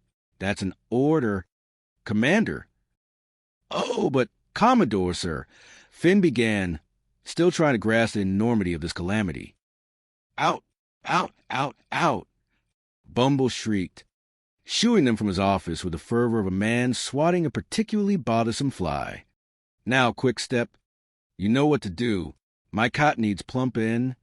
My pillows need fluffing. My very constitution needs convalescing. Finn and Plimpton stumbled out, still reeling from the unexpected promotion. They made their way to Bumble's former office, which was to be Finn's temporary seat of power. The moment they stepped inside, the field phone began to ring again, insistent and shrill. Oh, just a minute. Lieutenant, just a minute, Finn mumbled to himself, trying to make sense of the new command. He gestured to Plimpton. Your acting base commander, Pip, what do we do about this infernal noise? Before Plimpton could even begin to process this new wave of responsibility, Rocky Ridgeback, the grizzled sergeant, stuck his head in the doorway. Yeah, Chief. The what? The sinks are still plugged up, and the petty officers are, well... What do you want from me? A get-well card. Finn, trying to mimic Bumble's air of authority, barked into phone. Hold it. Chief, hold it. Can't you see I'm on the phone? Yeah, I know, Skipper, but he paused. his eyes widening. Well, what do you got there? Rocky, oblivious of the high-stakes drama unfolding, held up a collection of elasticated items. Well, it looks like a bunch of slingshots to me. Skipper, or maybe fishing gear. I think we'll run out of ammo faster than we thought with these. He paused, squinting. Oh, wait, those are the garter belts, aren't they? Finn, suddenly remembering Bumble's initial rant, slapped his forehead. Good news, sir. We found the garter belts. Oh, I'm sorry, Chief. I'm sorry. Hold on. Lieutenant Quickstep. Yeah, we found those items. Yes. I'll have them sent them right away. Yes, ma'am. You're welcome. You're welcome. He handed the phone back to Rocky. Chippy, get those to the nurse's quarters right away. And, Chief, have you thought about... The phone started ringing again before he could finish. Get the phone, will you? Chippy, get the phone. Plimpton, meanwhile, was already tangled in a veritable spiderweb of administrative calls. Executive Officer Plimpton here. What is it? What? Right? That's right. I authorize building permits for the CBs of the Coconut Busters and their new mess. Hall, right. It is? Oh. Skipper, did you know their new mess hall was in the middle of the rifle range? Plimpton's voice reached a fever pitch. No. Hello? Well, tell the Coconut Busters to keep their heads down. I'll watch the problems here myself. Finn, simultaneously attempting to juggle another phone, spoke into it. McGinty here. What? On the radar? Well, track it and give me a positive identification. Yeah. Roger Hanson. Roger that. He then looked up, bewildered. Now, Plimpton, what is it? What is the latest impending catastrophe?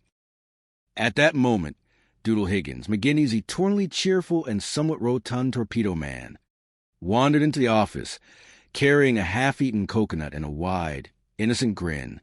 Hi, Skipper. I just want to congratulate you on your new job. Finn, struggled with a phone receiver jam between his ear and shoulder, snapped, and will you keep it down? Doodle, can't you see we're trying to conduct important business here? Yes. Lieutenant, affirmative. Yeah, your garter belts are on the way. What's next?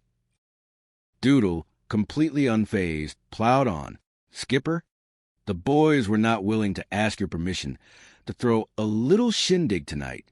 We were thinking it could be for charity. Great.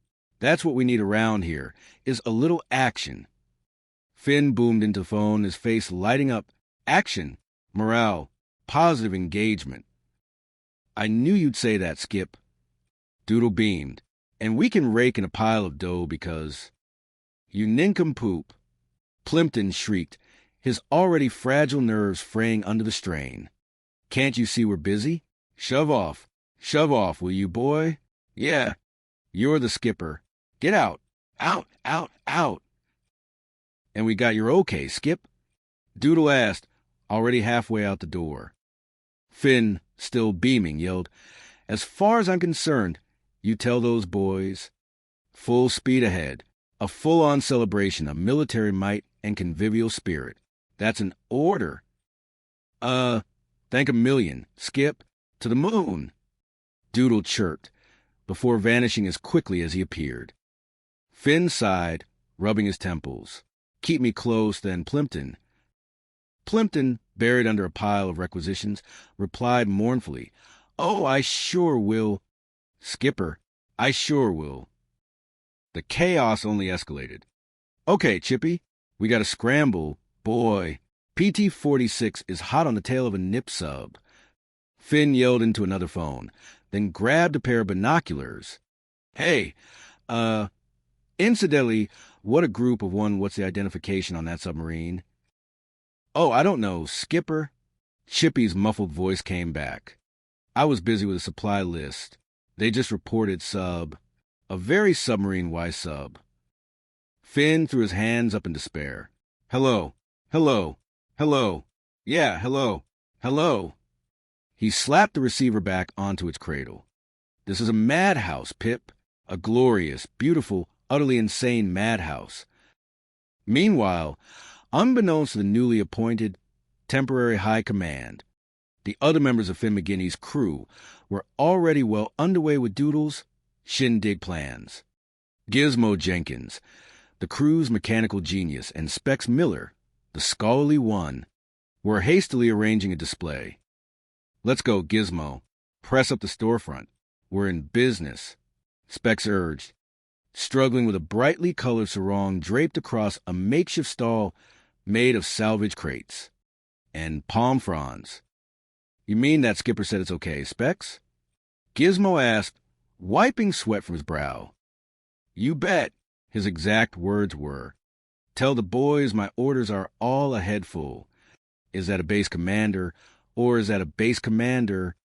Gizmo. Specs puffed out his chest, attempting to channel some of Finn's roguish charm. Well, let's not just stand around, men. Open up shop. Rocky Ridgeback commanded, organizing a line of sailors who were already clamoring for a look. You got it. Come on.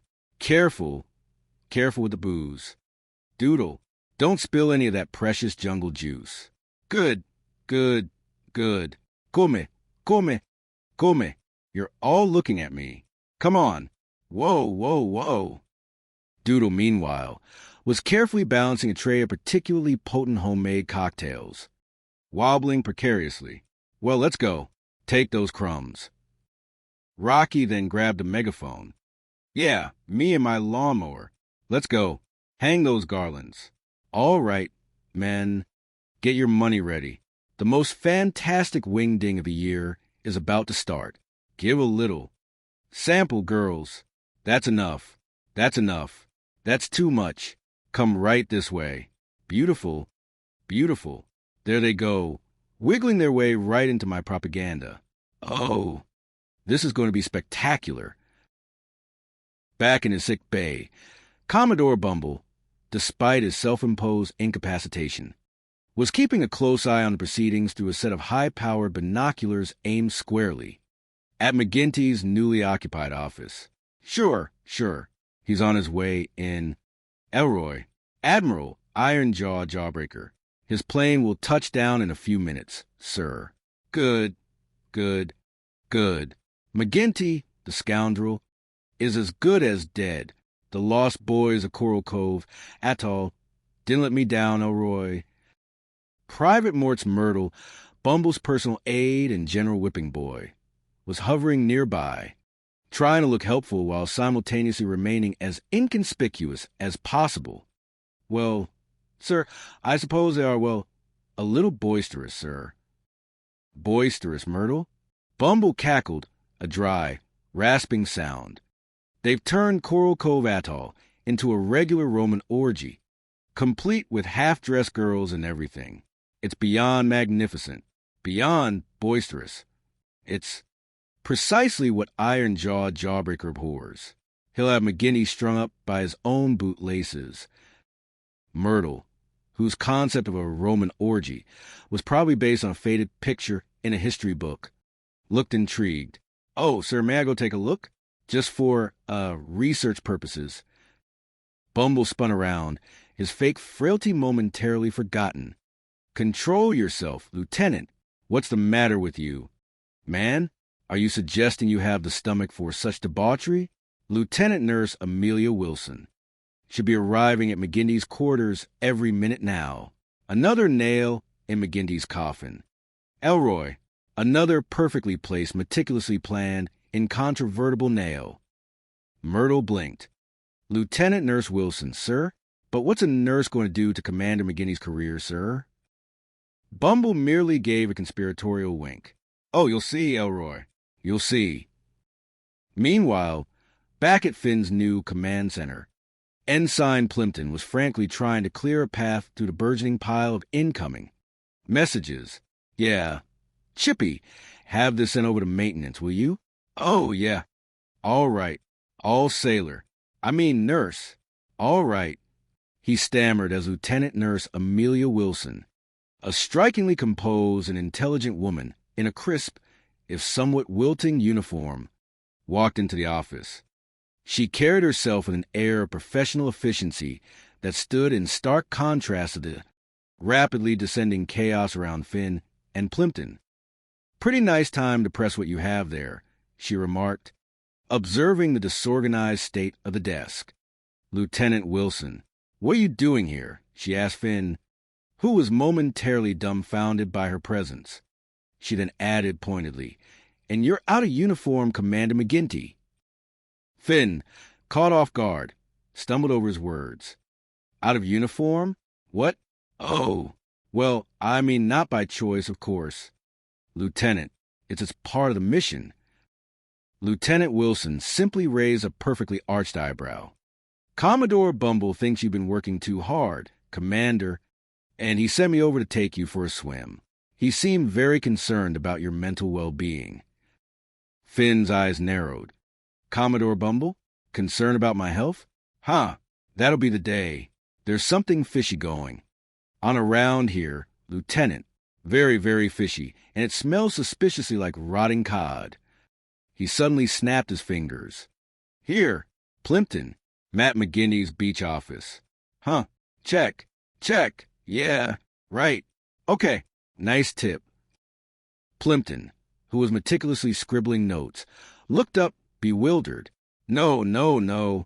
Commander, don't tell me. The color of the garter belts is all wrong? Was it puce instead of periwinkle? I specifically requested periwinkle." Finn waved him off, a look of dawning comprehension slowly spreading across his face. "No, it's nothing like that, Plimpton. It's far worse.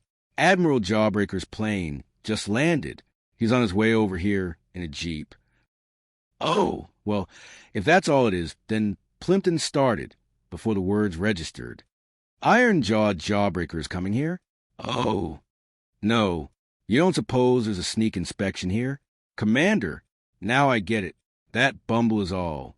Sitting pretty in that sick bay, playing the invalid, and I'm left out here in a griddle. We're sautéed, we're fried, we're doomed." Lieutenant Wilson, however, was still looking puzzled. "But, Commander, I don't understand. All the Commodore wanted to do was to set me up to be clobbered by the toughest admiral in the fleet." Finn snarled, his easy-going facade dropping like an anchor. He turned to Lieutenant Wilson. "Girlie, we got work to do. You better get out of here and get out of that suit. Yeah, you better put something else on. You wouldn't want to see her out of here like that. Come on. We'll get this place a mess. We got work to do." He thrust a tattered, ancient manual at her. "Give me that book. Now, Plimpton, where are those party organizers?" A few minutes later, the erstwhile party was in full raucous swing at what was rapidly becoming McGinty's distraction zone. The makeshift beach bar was overflowing with tipsy sailors. The jungle band was playing frenetic, off-key samba, and the sarong-clad hula girls, actually several large, hairy sailors in drag, including a surprisingly agile Rocky Ridgeback and a deeply committed Specs Miller, were gyrating with alarming enthusiasm. Doodle Higgins, now thoroughly invested in the revelry, spotted Finn. "Oh, come on. Skip, I didn't know you liked that Rafferty so well. The guy is throwing a party for him." Finn grabbed Doodle by the shoulder, a grim determination replacing his earlier joviality. "Where is the blasted party, Doodle? Come on. Have a call about your old face. Parole your buck. I need you. I'll tear him limb from limb." He gestured frantically towards a chaotic dance floor. "Come on. Dance with the hula hotshots. Wiggle your blues away. Parole your buck. Throw him off. Oh, I say, Skipper, are you the first dancer on the house?" Finn marched straight to the stage, where a particularly exuberant Rocky Ridgeback, adorned with a wilting lei and an unconvincing coconut bra, was attempting a shimmy that defied the laws of physics. "Pick one out. Rocky, I'm going to turn you inside out for this. What do I do? Turn off that music. The party's over, you hear me? Over." Rocky, momentarily confused but ever respectful of Finn, saluted, nearly dislodging his bra. But, Skip, in the office, you gave me a magic word. You said full speed ahead. Finn gritted his teeth. Oh, I did, huh? Well, let me give you another magic word. Rocky. Iron-jawed jawbreaker. And he's on his way here right now to blast this entire atoll into oblivion and conduct his utterly terrifying blitz and Spectre inspection. Yeah, and he's specifically coming to see all the skippers responsible for this den of iniquity. Now, come on, let's move this stuff out of here, and fast, fast, fast. Let's go. Come on. Boys, let's go. Move it. Move it. Get it out of here. Every last pineapple and plastic garland. And for goodness sake, get those sarongs off Specs before he catches jungle fever. Suddenly, Chippy Chuckles burst through crowd, his eyes wide with panic. Hey, Skipper, the Jeep's coming. Hold me. Jump the torpedoes. It's the Admiral. Finn sprang into action, barking orders. Chippy, get these girls out of here. Quick. All of them. Doodle, still clinging to his empty coconut, looked around in confusion. But where? Skipper? Where do we put them? There's nowhere to hide a dozen fully grown men in skirts. Finn scanned the immediate vicinity, his eyes lighting upon the reinforced concrete structure of the base's air raid shelter, usually used for storing emergency rations and the occasional stray chicken. Anywhere. Here. Put them in the air raid shelter. I'll steer the Admiral clear. Go on. Boy. All right. Now, girls, you and the skipper. Let's move out of here and shake a leg. Or, whatever you shake. Get him. Get him. All right, come on. All set. All starched. He quickly shed his uniform tunic, grabbed a tattered fishing net, and began to make himself look busy, as if he'd just emerged from a strenuous deep-sea fishing expedition. Within moments, the Jeep carrying Admiral, Iron Jaw, Jericho Jawbreaker, a formidable man with a granite jawline and eyes that could bore holes through steel plating, pulled up to Finn's now decidedly less festive-looking beach office. Accompanying him was a stiff-backed Lieutenant Kreider, the Admiral's aide, whose uniform appeared to have been starched by sheer force of will. Okay, all right, brace yourselves, you guys, Finn muttered to Plimpton, who was attempting to hide a tray of rum-laced fruit punch behind his back. Here he comes. Turn, salute. He straightened up, adopted a suitably earnest expression, and saluted with exaggerated precision. Welcome to Coral Cove Atoll, sir. Acting Base Commander McGinty, at your service, sir. Jawbreaker, a man who believed smiles were a sign of weakness, simply grunted. At ease, gentlemen. He surveyed Finn with an unblinking stare that felt like a physical examination. Plimpton, attempting to mimic Finn, saluted awkwardly, nearly spilling the punch. And as acting executive officer, Plimpton, at your command, sir. He quickly dumped the punch behind a nearby bush, hoping no one noticed the sudden wilting of a hibiscus. Jawbreaker's gaze, however, was fixated on Finn's neck. What the devil is that thing around your neck, Commander McGinty? He barked, pointing a leathery finger. Finn, remembering his quick transformation, grinned. Oh, it's an old native custom.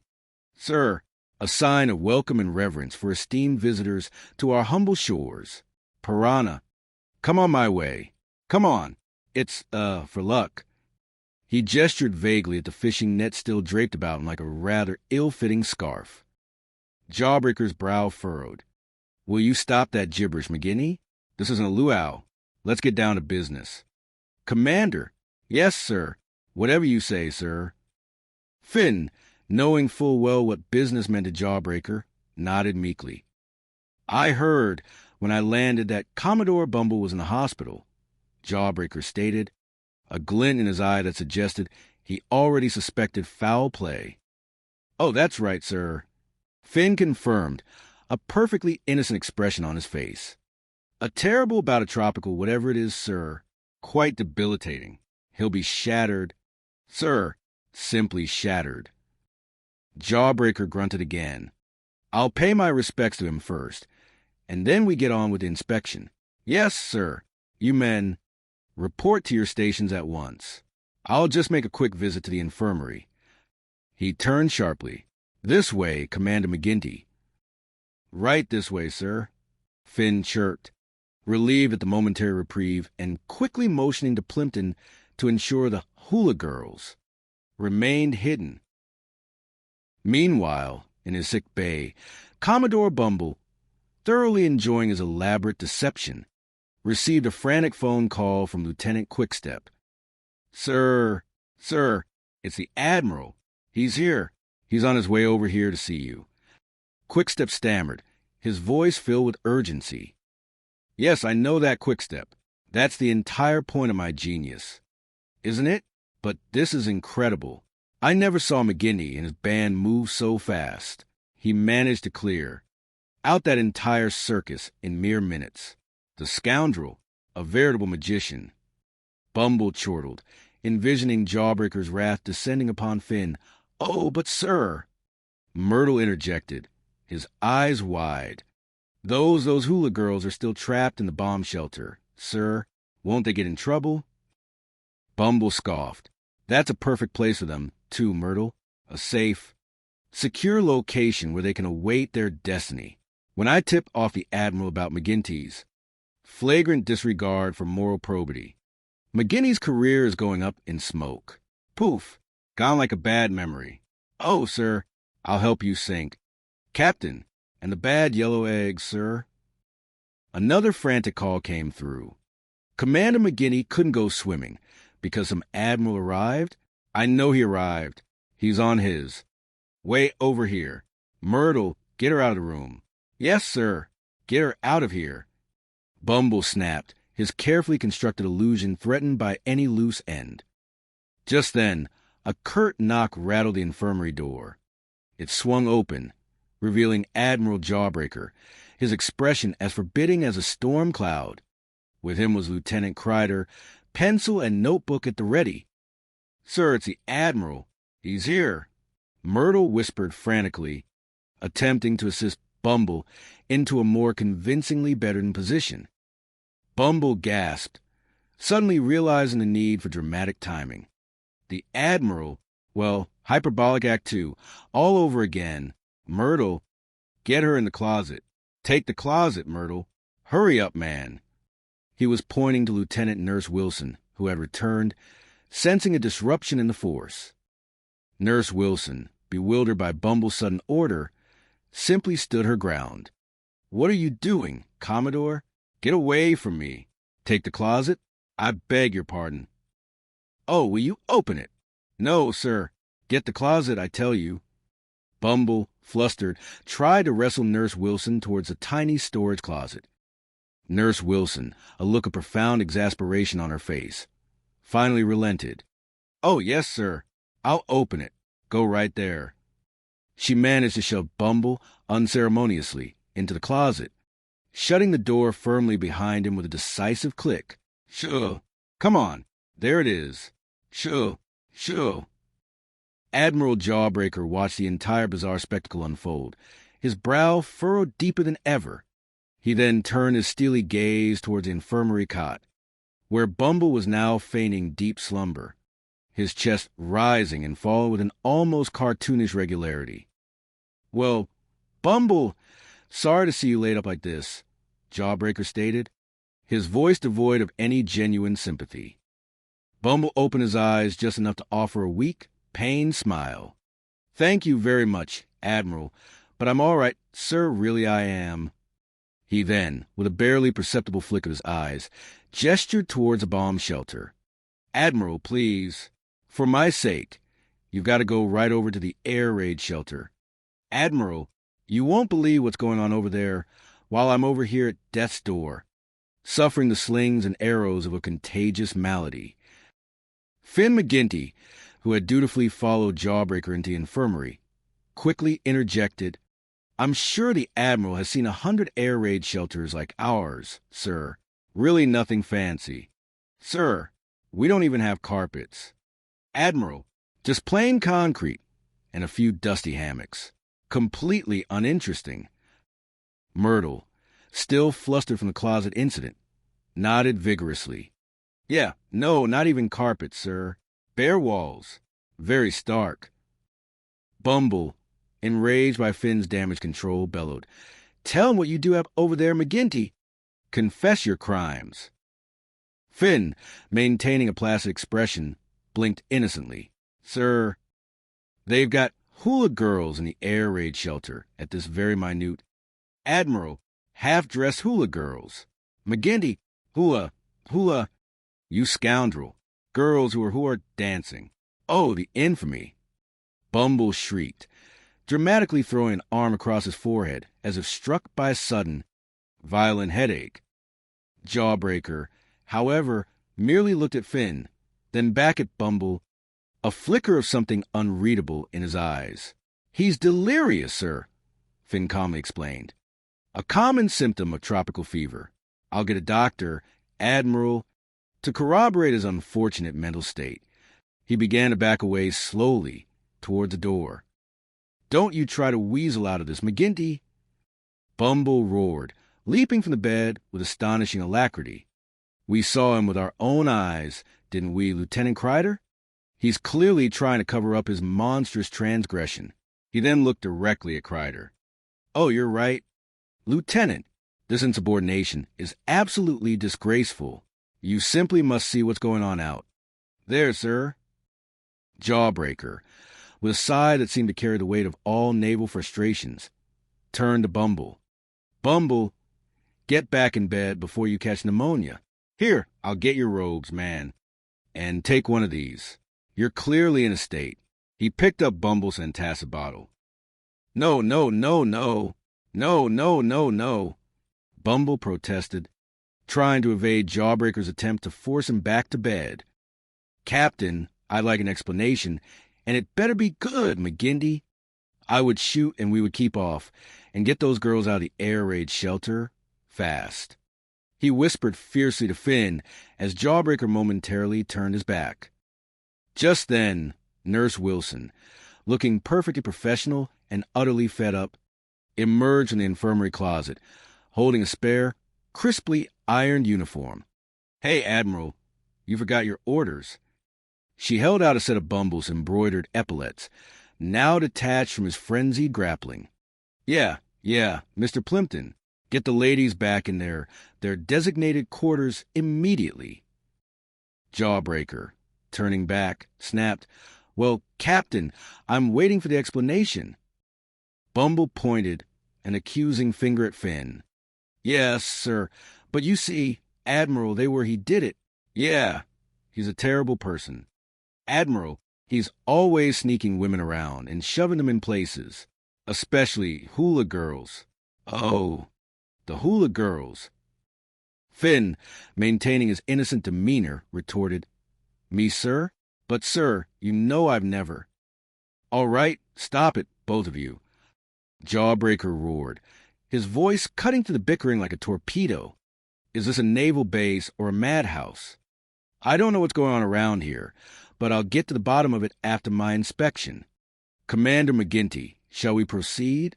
Where is this notorious air raid shelter? Finn, caught completely off guard by the unexpected twist. Try to recover. Yes, sir. Would you like to start with a base laundry, sir? A paragon of military cleanliness. I assure you, not a single sock out of place. A testament to efficiency. No, not the laundry. Bumble shrieked, fighting against Lieutenant Kreider, who was attempting to escort him back to bed. The air raid shelter. Please, the air raid shelter. They're girls, I tell you, I guess. Those little things. Small and jiggly, but you'll be late. That nonsense. I'll decide where to start this inspection. Now, back to bed. Sir, at once. And that is an order, Captain Bumble. Bumble, vanquished, was shoved back onto the cot. Jawbreaker then turned to Finn. Let's go look in the air raid shelter. Commander, lead the way. Yes, sir, Finn replied, attempting to maintain an air of professional composure. Even as his internal panic klaxons blared, he knew what he had to do. As Finn led Jawbreaker out of the infirmary, Bumble with a final, desperate gasp, looked at his aide. Sir, how could you? Myrtle, you saw what was going on. Myrtle, loyal to a fault but utterly terrified, whispered, Oh, shut up. Sir, it made you look like a swinger. Jawbreaker, overhearing the comment, muttered to Kreider, I don't understand it. If Bumble hadn't been medically cleared just last month, I'd swear he's suffering from combat fatigue. The delusions about hula girls, the bizarre behavior. Finn, seizing the opportunity, chimed in, Oh, yes, sir. It's terrible, sir. Terrible. Because I don't want to talk, but he adopted a suitably grim expression. But what, Commander? Jawbreaker pressed, looking increasingly exasperated. Well, between you and me, sir, Finn leaned inconspiratorially, the Commodore's been having all kinds of terrible hallucinations about girls. Thinks he sees them. All over the place, sir. Everywhere he looks, it's girls. Girls, girls, girls. Jawbreaker rubbed his chin thoughtfully. Well, I did see the one in the closet, McGinty, a very forceful apparition. Finn nodded gravely. Precisely, sir. A deeply troubling manifestation of a very, very overworked mind. So, Admiral, shall we head for the base laundry, sir? I assure you, sir, the uniforms are pressed to within an inch of their fibers. No, Jawbreaker's gaze hardened. Just out of curiosity, Commander, I'd like to start with the air raid shelter. And it better be ship-shape, Commander, or our heads will roll. I promise you, heads will roll from here to the Pago Pago. Ship-shape, you understand. Ship-shape, yes, sir. Right this way, sir. Finn's mind raced, a furious whirlwind of frantic contingency plans. As they walked, Finn continued his campaign of misdirection. Admiral, you know yourself, sir, that the Commodore hasn't been himself lately. A tragic case, sir. Truly tragic. Such a shame for a man of his caliber. Jawbreaker merely grunted. Sorry, McGinty, but the least I can do is give him the benefit of the doubt. Let's go. He increased his pace. Yes, sir. Be careful, sir. Oh, it's a pleasure, sir. After you. Sir, right after you. Watch your head, sir. That doorframe is a bit low. Finn babbled, trying to subtly slow Jawbreaker down, while simultaneously formulating a strategy to deal with the unexpected guests in the bomb shelter. As they neared the shelter, Finn, with a sudden burst of inspiration, leaned into Jawbreaker. Sure, Admiral, did you hear that? I believe that they're getting away. Yes, stop those bushes. The Nip infiltrators. They must have been hiding in the bushes. We must pursue them.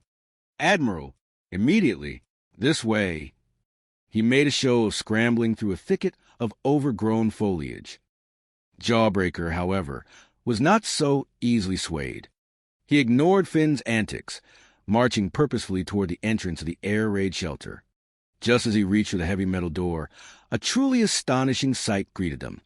A dozen sarong-clad hula girls, the sailors from Finn's crew, including Rocky Ridgeback and Specs Miller, along with a few other hefty individuals, looking surprisingly pale and flustered, burst from the shelter, scattering in every direction like startled exotic birds. They were still attempting to adjust their makeshift outfits and clearly struggling with the sheer awkwardness of their escape. Finn gaped, his elaborate plan utterly, irrevocably foiled. Suddenly, a disheveled Commodore Bumble, having somehow eluded Lieutenant Kreider and Myrtle, burst from the same thicket Finn had just scrambled through, still in his infirmary robe and clearly furious. Well, afternoon, Captain. Going somewhere, he yelled at one of the fleeing hula girls, mistaking them for actual officers. I'll get to the Admiral about this. Just then, Lieutenant Kreider caught up to Bumble. Yes, sir. As a matter of fact, I am Commodore. An urgent medical matter has just come up concerning your disposition. Well, I'm very, very sorry, Commodore, but as your physician, Kreider declared, having taken a moment to grab a stethoscope in the infirmary, I'm ordering you back to bed. Now, wait a minute. Doctor, wait a minute. I'm as healthy as you are. Kreider, I made this whole thing up. Kreider, maintaining a perfectly straight face. Produce a clipboard. Yes, on the contrary, Commodore, your tests show that you're suffering from high blood pressure, acute indigestion, hypertension, not to mention acute combat delusion. Oh, hypertension, you quack. Nurse, get me my uniform. Nurse Wilson. Bumble roared, spinning around.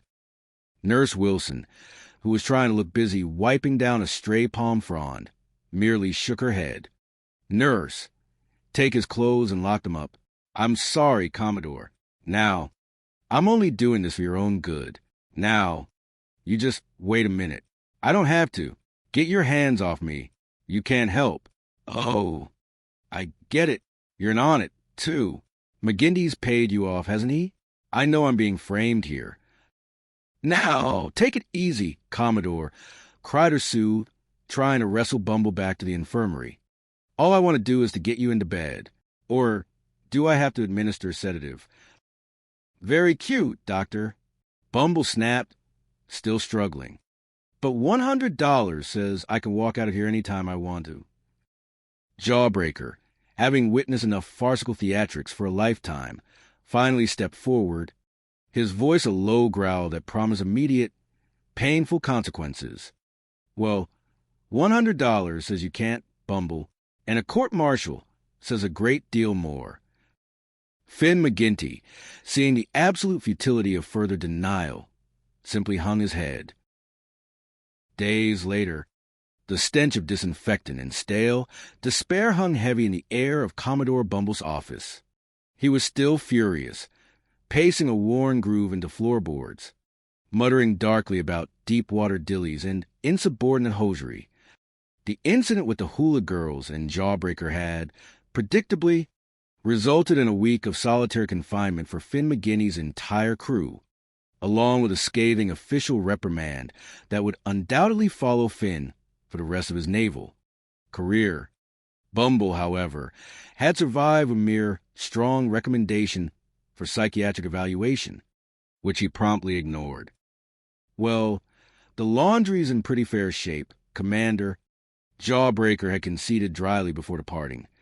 But you better check those boilers, McGinty, and perhaps ensure your personnel records don't mysteriously sprout references to tropical, interpretive dance troops. He had left Finn with a list of tasks that would keep his crew busy for weeks, all designed to instill discipline and remove any lingering theatrical inclinations. Finn, now back in command of the Coral Cat and its beleaguered crew, grumbled to Plimpton, I still can't get over that Bumblebrain's hallucinations. Pip, imagine thinking there were hula girls on a naval base. He paused. Though, to be fair, they were rather convincing. Plimpton, nervously clutching his ever-present clipboard, nodded. Oh, I know what you mean, sir. Yes, sir. War does terrible things to a man's mind. Yes, sir. I'll write that Sweden motor pool a strongly worded memo, sir. He meant the base motor pool. Plimpton's grasp of geography was, at best, tenuous. Suddenly, a triumphant cheer erupted from outside the office. Bumble's head shot up. If I can crawl to the admiral on my hands and knees and get myself reinstated after that fiasco, then something must be afoot. Chippy, Myrtle. Hey, Myrtle, get in here. Boy, it's cold in here. Myrtle scurried in, looking like a startled meerkat. Yeah, well, here, sir, wrap these around you. He nervously offered Bumble a stack of freshly laundered towels, a dubious form of insulation. Oh, sorry, Myrtle. Bumble barked. We don't wear grass, you know. Never mind. Are the hula girls home now? Don't want big trouble. Myrtle just looked confused. Pretty mind? Bumble ignored him. Yeah, well, so long, McGinty. Hey, wait a minute. You can't go out there until I scout around, you hear me? Now, get back over there. Oh, and I'm telling you, I'll stay there. Come on out of those bushes. I know you're in there, you tropical hooligans. He began to stalk menacingly towards a clump of particularly dense hibiscus bushes. Suddenly, a large, scaly, green snout emerged from the bushes, followed by two beady, intelligent eyes. It was a rather impressive alligator. Bumble froze mid-stride, his jaw dropping. "Hey, sailor, what are you doing sneaking up on an officer like that?" he squawked, utterly perplexed. The alligator merely blinked slowly. "Oh, sorry, sir," Myrtle stammered, thinking the Commodore was talking to him. "Oh, it's you numbskull." Bumble whirled around to face Myrtle. "It's a numbskull, are you? What's your name?" Myrtle flinched. "Bumbleton, sir. Captain Bumbleton." "Your Lord and Master Bumbleton." Bumble snarled. "Yes, sir. Oh, I'm sorry, sir. Boy, old iron-jawed Jawbreaker sure was rough on you. Busted you all the way down, huh? Well, if anybody gets busted around here, it's going to be you, right in the snoot. You get busted. Where are the girls, Myrtle? Where are they? Where? Myrtle, utterly lost, pointed vaguely toward the now empty air raid shelter. "I don't know, sir." "Oh!" Bumble, in a fresh paroxysm of rage, grabbed Myrtle by the lapels. "Now, get your hands off of me, you nitwit. No girls." "Huh, I see that girl. You'll get in there. I'll be with your hands for this burger. I remember that. Admiral, I've been hanging on the laundry shack for weeks." "You, Admiral, what in blazes?" "Bumble, Admiral." At that moment, Admiral Jawbreaker's Jeep, having completed its final pass of the base, returned, stopping directly outside Bumble's office. Jawbreaker himself looked grim, and his aide, Kreider, looked merely exhausted. Bumble, still gripping a terrified Myrtle, rushed out, a wild look in his eye. "Easy does it now, sir," Finn McGinney called out from his office, attempting to inject a calm note into the rapidly escalating absurdity. "Remember, he's been under a terrific strain, Admiral." Bumble ignored Finn, staggering towards Jawbreaker's Jeep. "Are you a fool?" "Admiral Jawbreaker, it's me. I've got those hula girls in the laundry shack. I've really got you. This time, McGinty, you slippery fish." Jawbreaker simply stared at Bumble, a flicker of genuine concern replacing his usual steely gaze. "Bumbleton, what are you doing running around screaming in that seaman's uniform? Are you quite yourself?" "Well, I had to find those girls before you finish your inspection, Admiral." Bumble gasped, still out of breath. "I've found them. Oh, the hula girls, sir." Finn, stepping out of his office, quickly stated, "Oh, girls again, sir. He's worse than ever.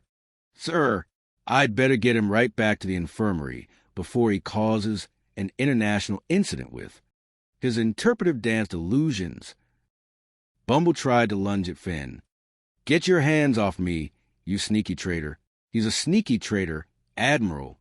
"Please, Admiral, you got to take a look at these girls in the laundry shack right now."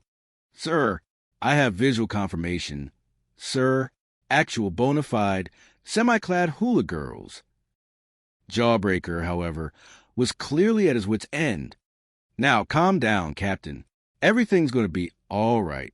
Of course, we'll look in the laundry shack, if it will pacify your feverish imagination, and then we'll go back to the hospital and take a nice—" "Nope, you're going to get us, you madman." Finn, seeing his original plan somehow come back to life, nudged Plimpton. "Oh, me? See, we're coming. We're trapped." Jawbreaker led the way, with Bumble excitedly yammering beside him and Finn following, trying desperately to understand what new disaster awaited. "Admiral, we've already checked the laundry, sir," Finn reminded him, trying one last time. "Remember, we checked the boilers. Clean as a whistle." Bumble, however, was jubilant. "Don't you try and worm out of it, McGinty. This time you'll worm. You're finished. Cap it. Finito." Finn shrugged dramatically. "Finito? Never mind. Admiral, I think we should hear the captain out. Let's let the madman ramble. The Admiral's on, too." You, sir. Oh, you're going to suffer. Brace yourself for the evidence, Admiral. They arrived at the laundry shack. Bumble, with a flourish that threatened to send him sprawling, tore open the door. Stand by, sir. There you go.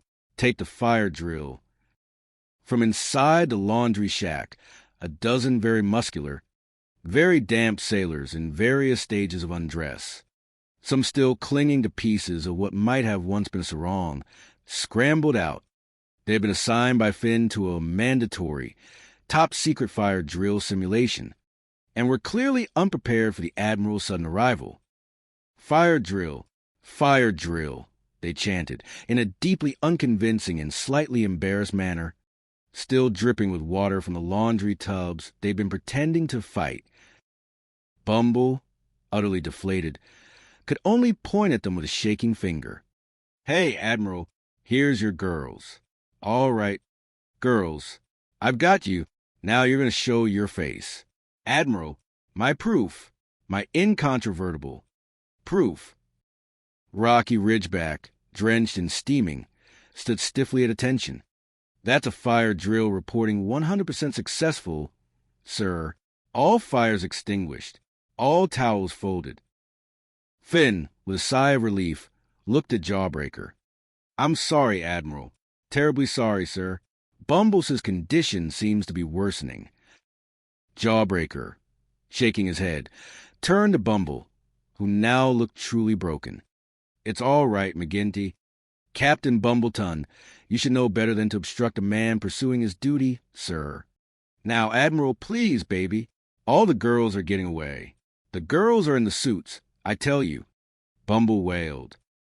Sure there are, Captain, Jawbreaker said with an almost patronizing calm. Sure there are. Back to the hospital. Sir, I'll do it myself. If I have to, easy does it. A nice long rest, and you'll be as good as new. And if you're real good, Wally, maybe you'll get your stripes back. Bumble, now thoroughly distraught, kept pointing at the fleeing sailors. Yeah, well, please, you got it. Maybe it's a trap. I believe you, Wally. I believe you now.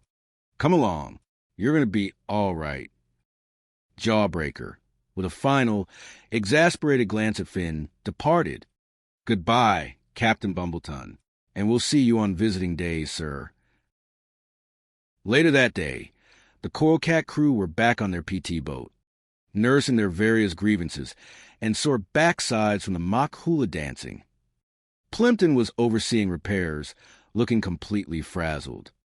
I don't care where Plimpton said to put those coconut busters. Fine, they can't bunk in a nurse's quarters. Gizmo complained, wrench in hand. Finn, reclining lazily in his captain's chair, was just about to deliver a profound philosophical insight when Doodle Higgins popped up from the galley hatch, a wide grin on his face. Hey, Skip, mail call. One card from Bumbleton. Finn took the postcard, a rather garish depiction of a pineapple doing a hula. He read the cursive scrawl aloud. My dear acting base commander, having a wonderful time frisking on the sun-drenched sands of Moly Moly. Can't thank you enough for following me up like this. Ever so fondly, Wally Bumbleton. P.S. Please excuse the ink blots. My martini spilled. Finn crumpled the card, a muscle twitching in his jaw. Moly Moly? Martini? That old reprobate. Just then, the squawk box crackled to life. Hello, Base Commander McGinney? This is the central switchboard. What? All right. I'll have somebody come over right away. It's another emergency, Skipper. Finn sighed dramatically. A job for your executive officer, Skip. Yes. Yeah, that's right, Pip. He gestured to Plimpton, who was trying to patch a leaky fuel line with chewing gum. Here, I want you to get right over to the Petty Officers Club and fix those sinks, the waters. Clear out to the dance floor. Apparently, a rather enthusiastic game of bobbing for coconuts has escalated to aquatic proportions. Hard. March. Watch where you're going. Barging in here like that. For heaven's sake. I could have cut you too. Plimpton, already overwhelmed, merely managed a week. That's right, sir, you could have. All I needed was a numbskull for booking. Pip, what's the matter with you? You stand up straight like a man. For heaven's sake, what do you want, anyway? What are you? What are you? What are you? Were you? Finn, still feeling the sting of Bumble's condescending postcard, was lashing out. Plimpton, despite his rising panic, straightened up as best he could. Oh, pardon me, sir, but you sent for me. I know that, you imbecile. Why else would you be in here? Finn barked, instantly regretting his tone. Now, I've just received a call from the admiral. We are to expect a visit from a very important person, not just a VIP. Pip, a VVIP, a truly paramount personage. He is no less than the Sultan Azam bin Rasim al-Zahira of the Spice Isles. Huh? Plimpton's eyes widened further. The Sultan? Sir. The Nips are threatening to attack his island, Finn explained, pacing. So one of our planes is bringing him out along with his 3 charming daughters. Oh, a sultan and 3 princesses, sir? Plimpton gasped, suddenly invigorated by the unexpected grandeur. Oh, what a feather in our cap here at Coral Cove Atoll, sir. Your cap, sir. Yours is yours, naturally. Finn nodded, a calculating gleam in his eye. Now, the Admiral wants to be sure that we go all out to make an impression, so I want you to make certain that everything is 100% in order. Pip, now, I repeat, 100% in order. No slack, no slip-ups, no sagging hosiery. Suddenly, they heard a raucous splash outside, followed by giggling. Hey, if you had a good swim, girls, we'll see you Sunday, a sailor yelled. Finn glanced out the window, spotting a gaggle of off-duty nurses emerging from the water. Hello, balderdash and nonsense, Finn exclaimed. How can I make an impression on the Sultan with those wild things and those rowdies running around? Loose? It'll be a diplomatic disaster. I want you to order the Coral Cat out on a recon mission to, Manta Ray K, and they are to remain there, Pip, until further notice. Until after the Sultan's visit. Understood. Plimpton, a quick study, immediately caught on. But, sir, there are no nips on Manta Ray K. That's just a deserted strip that's used for, well, nothing much. Oh, I get it, sir. You are clever, sir. Absolutely brilliant. Commander, get McGinney out of here. Finn puffed out his chest. Yes, what did you expect? Plimpton? I didn't get my commission for playing tiddlywinks. I got it through sheer guile and cunning. How did you get it, sir? Plimpton, ever curious, asked innocently. Finn coughed awkwardly. Well, my wife has this cousin in the Pentagon, so I get out of here. Plimpton, before I appoint you to recon duty. Plimpton nearly vaulted through the doorway. Sorry, sir. Forgive me. I'm fairly sorry, sir. Finn chuckled, then composed himself. Knowing he still had to present a polished front to the actual base commander, Commodore Bumble. Bumble would relish his predicament.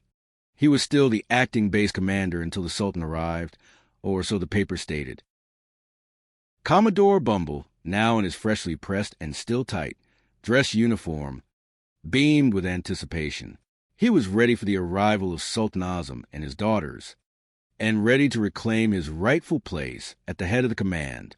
He stood tall, adjusting the many ribbons on his chest, each a testament to obscure regulations and distant wars he'd only read about.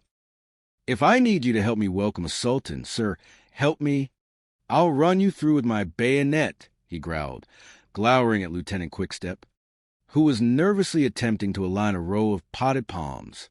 You are very kind to me, sir, but everything is in order for His Highness's arrival. Sir, the honor guard is ready. The red carpet is rolled out. Such as it is, everything is perfect. Just then, his field phone rang again.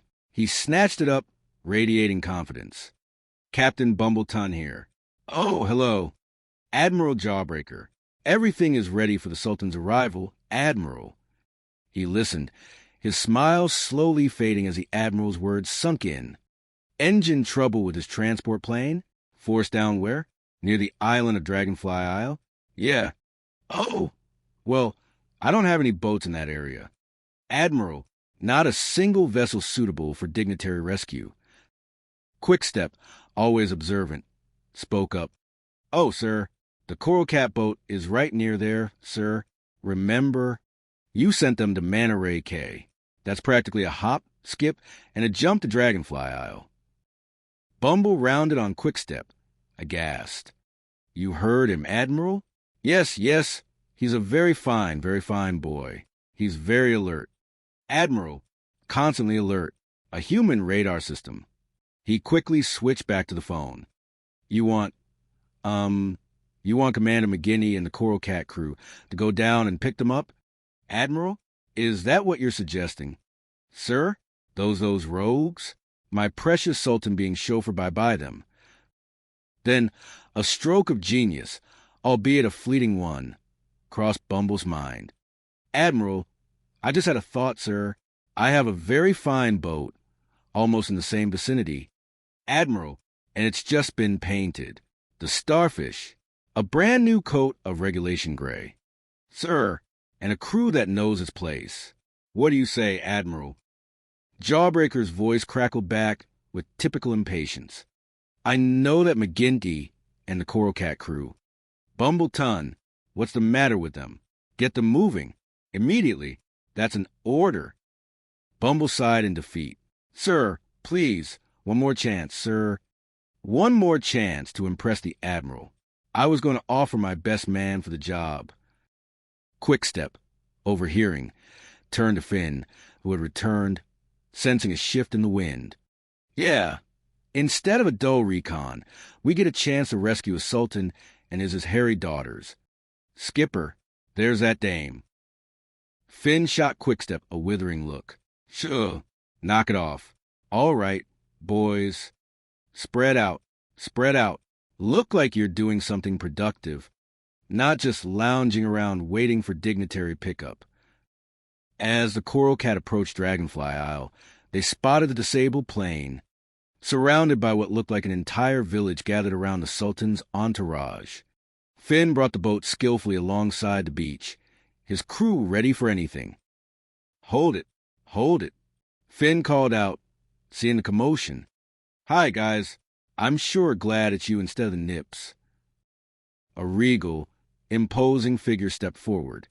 It was Sultan Azam bin Rasim al-Zahira of the Spice Isles, dressed in splendid robes that shimmered even in the harsh tropical sunlight. With him were his 3 daughters, equally radiant. Your Highness, Finn announced, his most charming rogue smile in place. It's all right. Our rescue party's arrived. From the United States Navy, here to serve. Doodle Higgins, completely awestruck, elbowed Rocky. Hey, boy, a real-life sultan. What are we supposed to do, bow? Which way is Mecca, Rocky?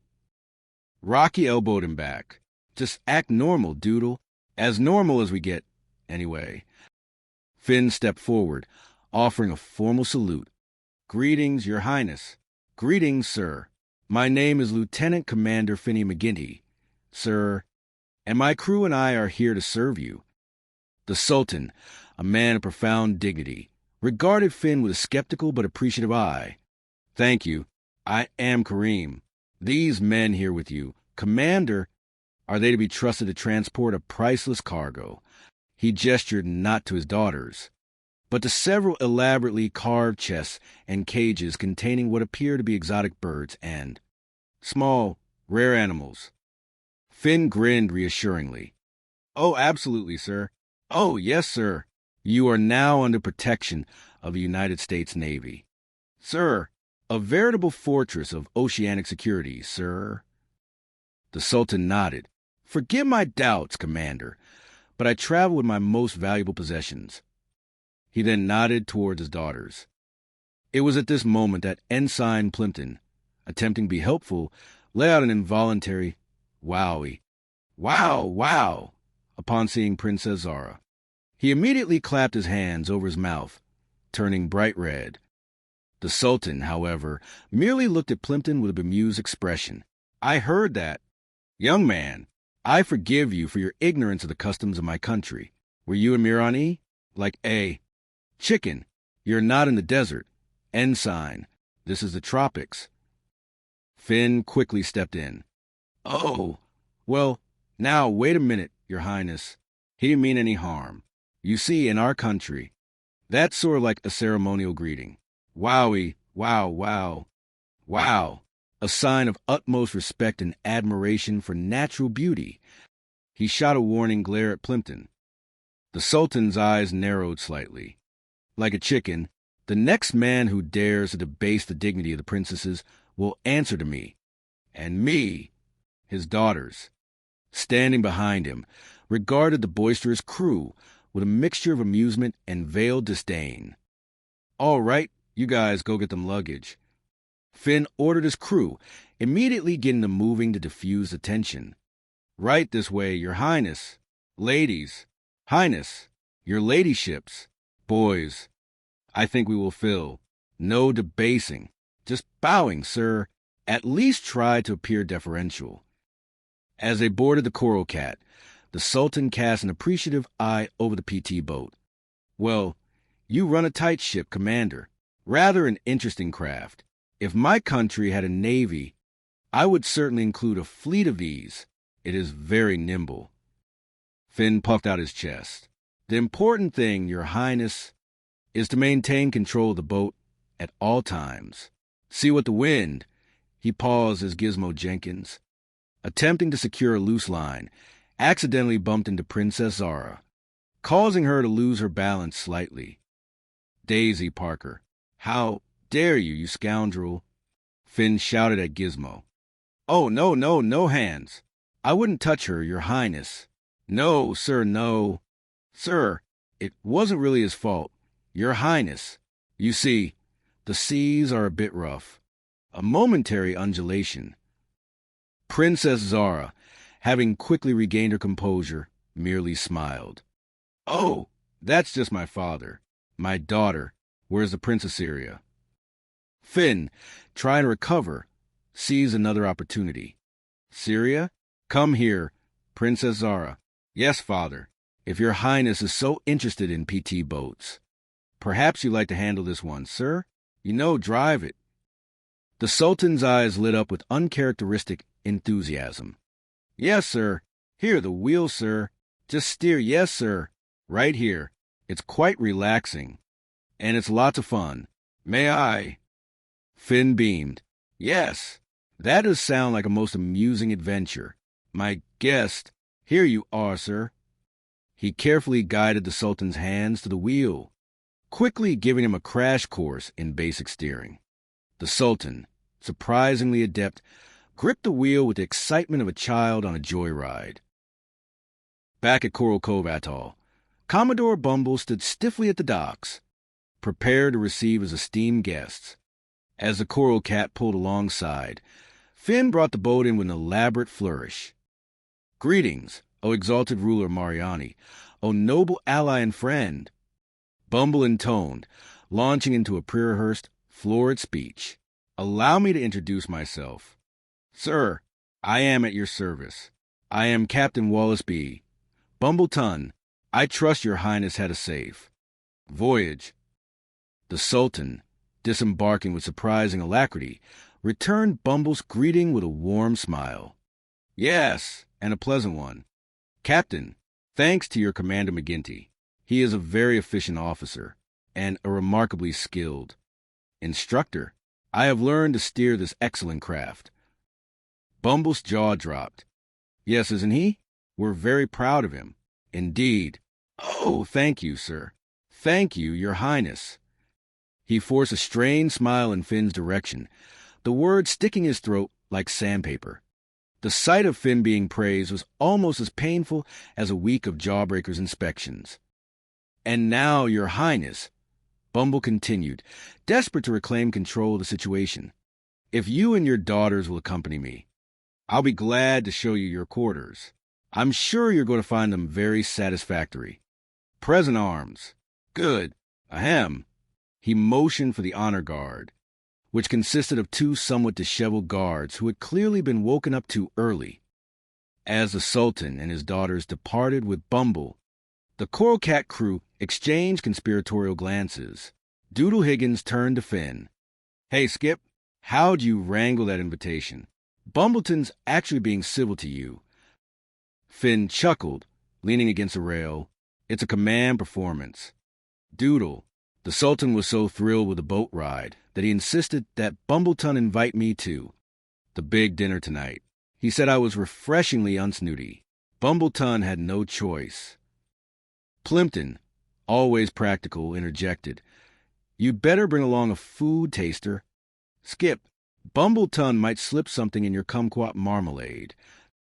Specs Miller, who considered the princesses to be a prime sociological interest, asked, "Hey, Skip, if you get a peek at the girls, tell us what they look like. Huh, are they as radiant as their royal status implies?" Finn clapped his hands together. "Never mind the girls.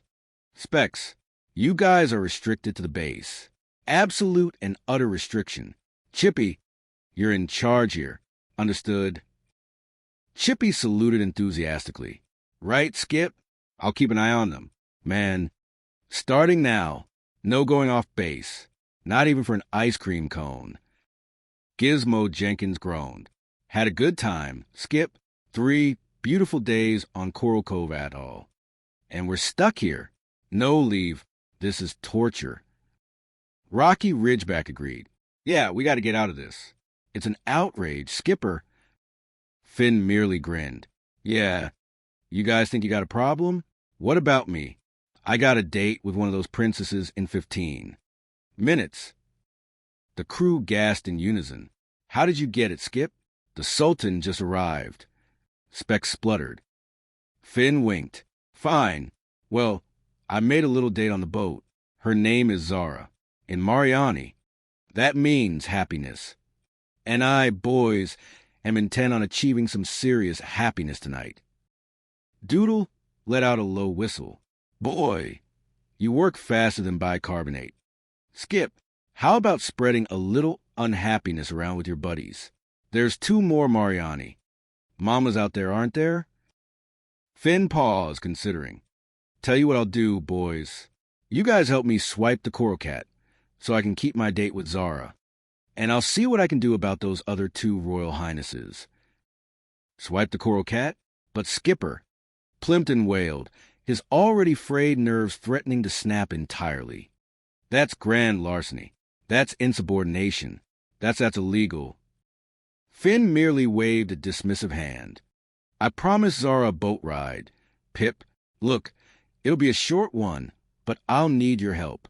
Now, if we can keep Mr. Plimpton ahem. I mean, if we can keep acting Officer Chippy occupied, she'll..." "Okay, men, let's break out the cards. We need a distraction." Chippy Chuckles, still beaming from his command, promotion, found himself presiding over a card game in the main mess hall, trying to enforce some semblance of order. While I'm in command, men, we're only playing for matchsticks. No money, no gambling. Specs Miller, the resident intellectual, scoffed. "Ah, let's not waste our time playing cards, Mr. Chippy, as long as we're stuck here. Now, let's put our time to something constructive and educational. I have a fascinating new study on the mating habits of the dung beetle, for example." Gizmo Jenkins, however, had a better idea, whispered conspiratorially to Specs. "Well, sir, we'd all be very grateful if you'd refresh our battle-weary minds on the nomenclature of the .50 caliber machine gun, a truly educational endeavor." Chippy, flattered, puffed out his chest. "Boy, I'm really proud of you guys. That's real Navy spirit. Asking for knowledge. As a matter of fact. Sir, we'd appreciate it if you demonstrate to us how to take it apart blindfolded." "Yeah, let's do it." Rocky Ridgeback chimed in, enjoying the idea of the perpetually nervous Chippy struggling with the weighty machine gun. "I'll get 6 to 5 on him, Gizmo. 10 solo. 10 solo." Doodle whispered, already taking bets. Chippy, however, was in his element. Kenso, I don't want to brag, boys, but in OCS, I made and blindfolded. We used to do a lot of things blindfolded. Read poetry, recite the alphabet, backwards, say a lot of words. Now, look, you're right there on the tank. Now, let's start out any time you want. He carefully secured a blindfold over his eyes, feeling the thrill of command. Oh, well, since you guys are so anxious to get underway, we might as well start right in. Now, men, this is a .50 caliber machine gun, a weapon of fearsome repute. Now, in dismantling this baby, first of all, we disengage grip control A and B from firing mechanism C. As Chippy meticulously and slowly began his demonstration, Finn McGinty, having stealthily retrieved the coral cat with the help of his equally rogue crew, was already heading out for his rendezvous. He pulled up to a secluded beach, spotting Princess Zara, looking radiantly beautiful in a traditional Mariani silk dress. Princess Zara. Hi, I'm here. You are Zara, aren't you? Hello, Angel. Oh, you're Zara. All right, come back down. I'm sure to bring Sister back in time for dinner, if Father finds out. About this, Princess Zara giggled, her eyes sparkling. I know, but it's worth it, Commander McGinty. A secret adventure. Meanwhile, back at Bumbleton's quarters, the Commodore was busy charming the other two princesses, attempting to cement his diplomatic standing. I'm indeed flattered, Your Highness, that you and your charming daughters have accepted my invitation to dinner. It is our pleasure. Your Highness, your slightest wish is my command. Is there anything else I can do for your Highness's pleasure tonight? The Sultan, puffing thoughtfully on an ornate pipe, replied, Now that you mention it, Captain, I did particularly enjoy steering Commander McGinty's boat earlier today. Such a thrill, a most amusing advertisement for naval power. Bumble's jaw tightened. Oh, the boat you liked? Oh, well, maybe you'd like to take another ride before dinner? It would be my honor. Your Highness, my supreme pleasure. You do me honor, Captain, the Sultan replied, beaming. Bumble immediately rounded on Plimpton, who was standing nearby, looking utterly overwhelmed. Oh, yeah, you heard it, Pip. What are you standing there for? Plimpton, I'll get the boat. Oh, the boat? All right. It's over the island there. If you'll excuse me. Sir, I'm going to get the boat. The fastest boat. Yes, I do. Plimpton, horrified, stammered. Last but not least, we locked the firing pin to the trigger mechanism. Sir, that's it. I knew you had it. Chippy, that's good. It looks like meeting Japan. Well, the signal to efficiency is practiced. Don't take it off yet, sir. We forgot to time you. Now, once more for the record. Plimpton was attempting to stall Bumble by prolonging Chippy's demonstration, praying for a miracle. Bumble, however, was already halfway out the door. That's a good idea, Pip. Well, at this time, I'm going to make it tougher. I'll do it backwards. So, get that, will you? Chippy, tell whoever it is that McGinty's group is on official business. The field phone on Bumble's desk rang again. Plimpton snatched it up. Amanda McGinty's group. Oh, it's you, Skip. Yeah, Mr. Plimpton. He's right here. What's it going to tell him that for? He then realized his error. Oh, is it the Skip? I'll talk to him. He finds out the boat's gone with Dave. He looked frantically at Chippy. Hey, Mr. Chippy, don't even take that blindfold off. Sir, we'll just stop the clock and continue after you hang up the phone call. Hey, I'll lead you right over to the phone. Chippy, still blindfolded and clutching the heavy machine gun components, was guided blindly to the phone. All right, poor leader. Plimpton spoke into the phone. Skip, Plimpton here. Everything's under control. Ah, good. He listened, his eyes widening further. Now I hear this. The Commodore wants a coral cat over here at main side right away. The Sultan wants to do some more steering before, dinner. Steered again. Plimpton turned to Chippy, who was still blindfolded. Well, how do you like that, Chippy? The Sultan wants to steer the boat again. Last time, he nearly wrecked it. Mr. Chippy, I'm afraid the Sultan can't have a boat. It's not here. Finn's exasperated voice crackled back over the phone. Hey, good, Pip. Skip. Specs came up with a great idea. The Sultan can't steer the boat. It's not here. It's not there. Oh. Hey. Oh, wonderful, wonderful. Then it's all settled. Put Specs on the phone right away. Plimpton, in a panic, fumbled to put Specs on the line. Specs. Here, Skip. Oh, Specs, and I want the facts. Well, Finn took the boat out for a little spin with Princess Zara. Finn's voice, a horrified shout, echoed across the line. What? Plimpton winced. Yes, sir. Yes, sir. Look, I'll try to stall as long as I can. Skip, but you get that boat over here, and I want that princess back in her quarters on the double, or else. Yeah. Finn hung up, his face a mask of terror. Oh, there's a crew for you, sir. Those boys are really on the ball. He mumbled to himself, looking out at the calm water, devoid of his PT boat. Meanwhile, back with the Sultan, Bumble was desperate to keep his esteemed guest entertained. Well, you know, we get going to darkness here, Your Highness. Yes. I'm looking forward to getting back behind the wheel. Yes, that will be fun, sir. And, sir, speaking of fun, I wonder if you'd mind taking a moment to explain this gadget, sir? Bumble gestured to the Sultan's ornate pipe. I've been watching you smoking it. Is it difficult? Not at all, Commander, the Sultan replied graciously. It has an extra stem. Would you care to try it? Try it? Oh, yes. Yes, I'd love to. Bumble exclaimed, eagerly taking the pipe.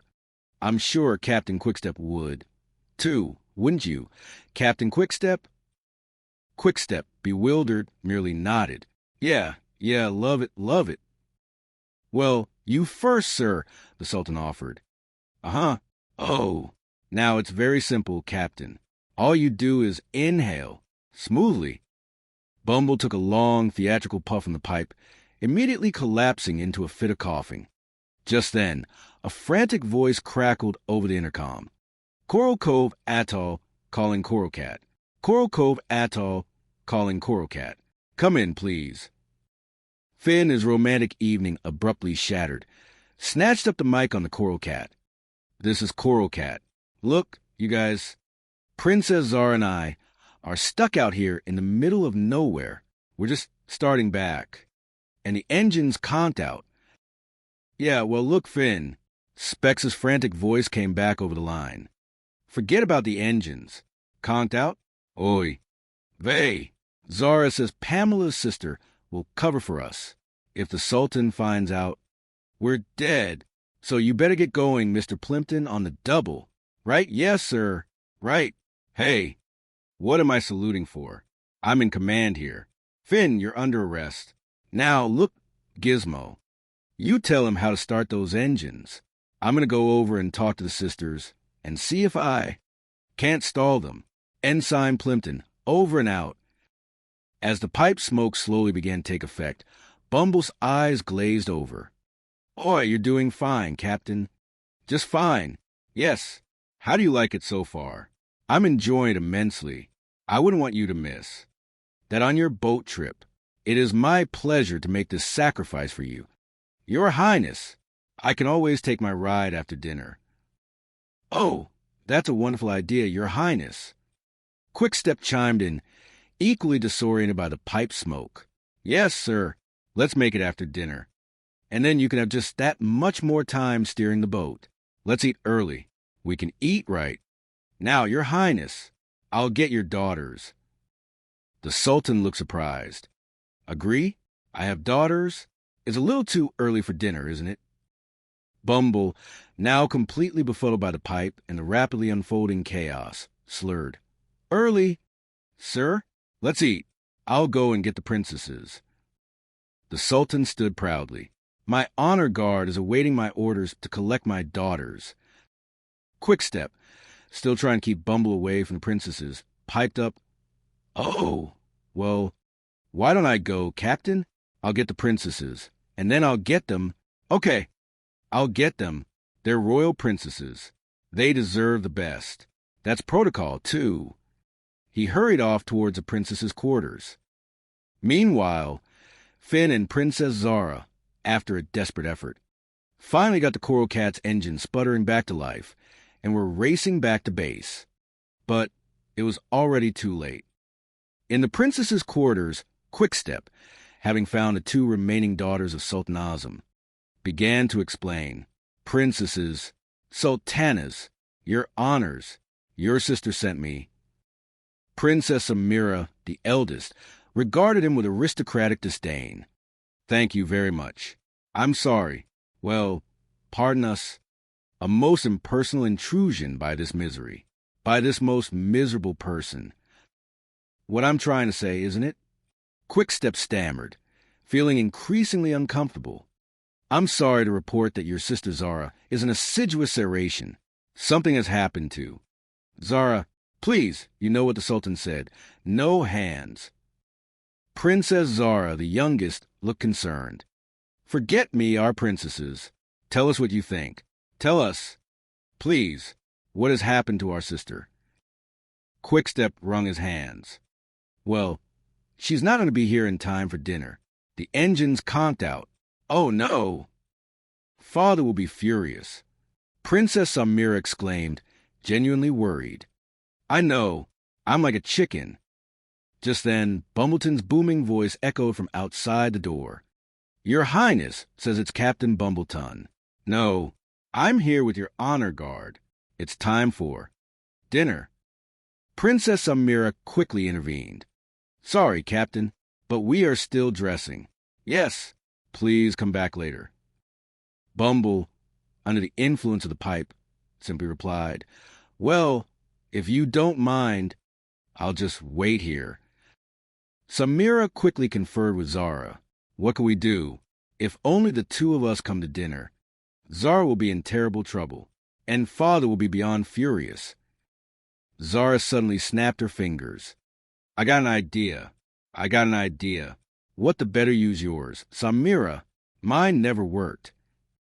"Well, what is your idea, little sister?" Samira asked, eyeing her suspiciously.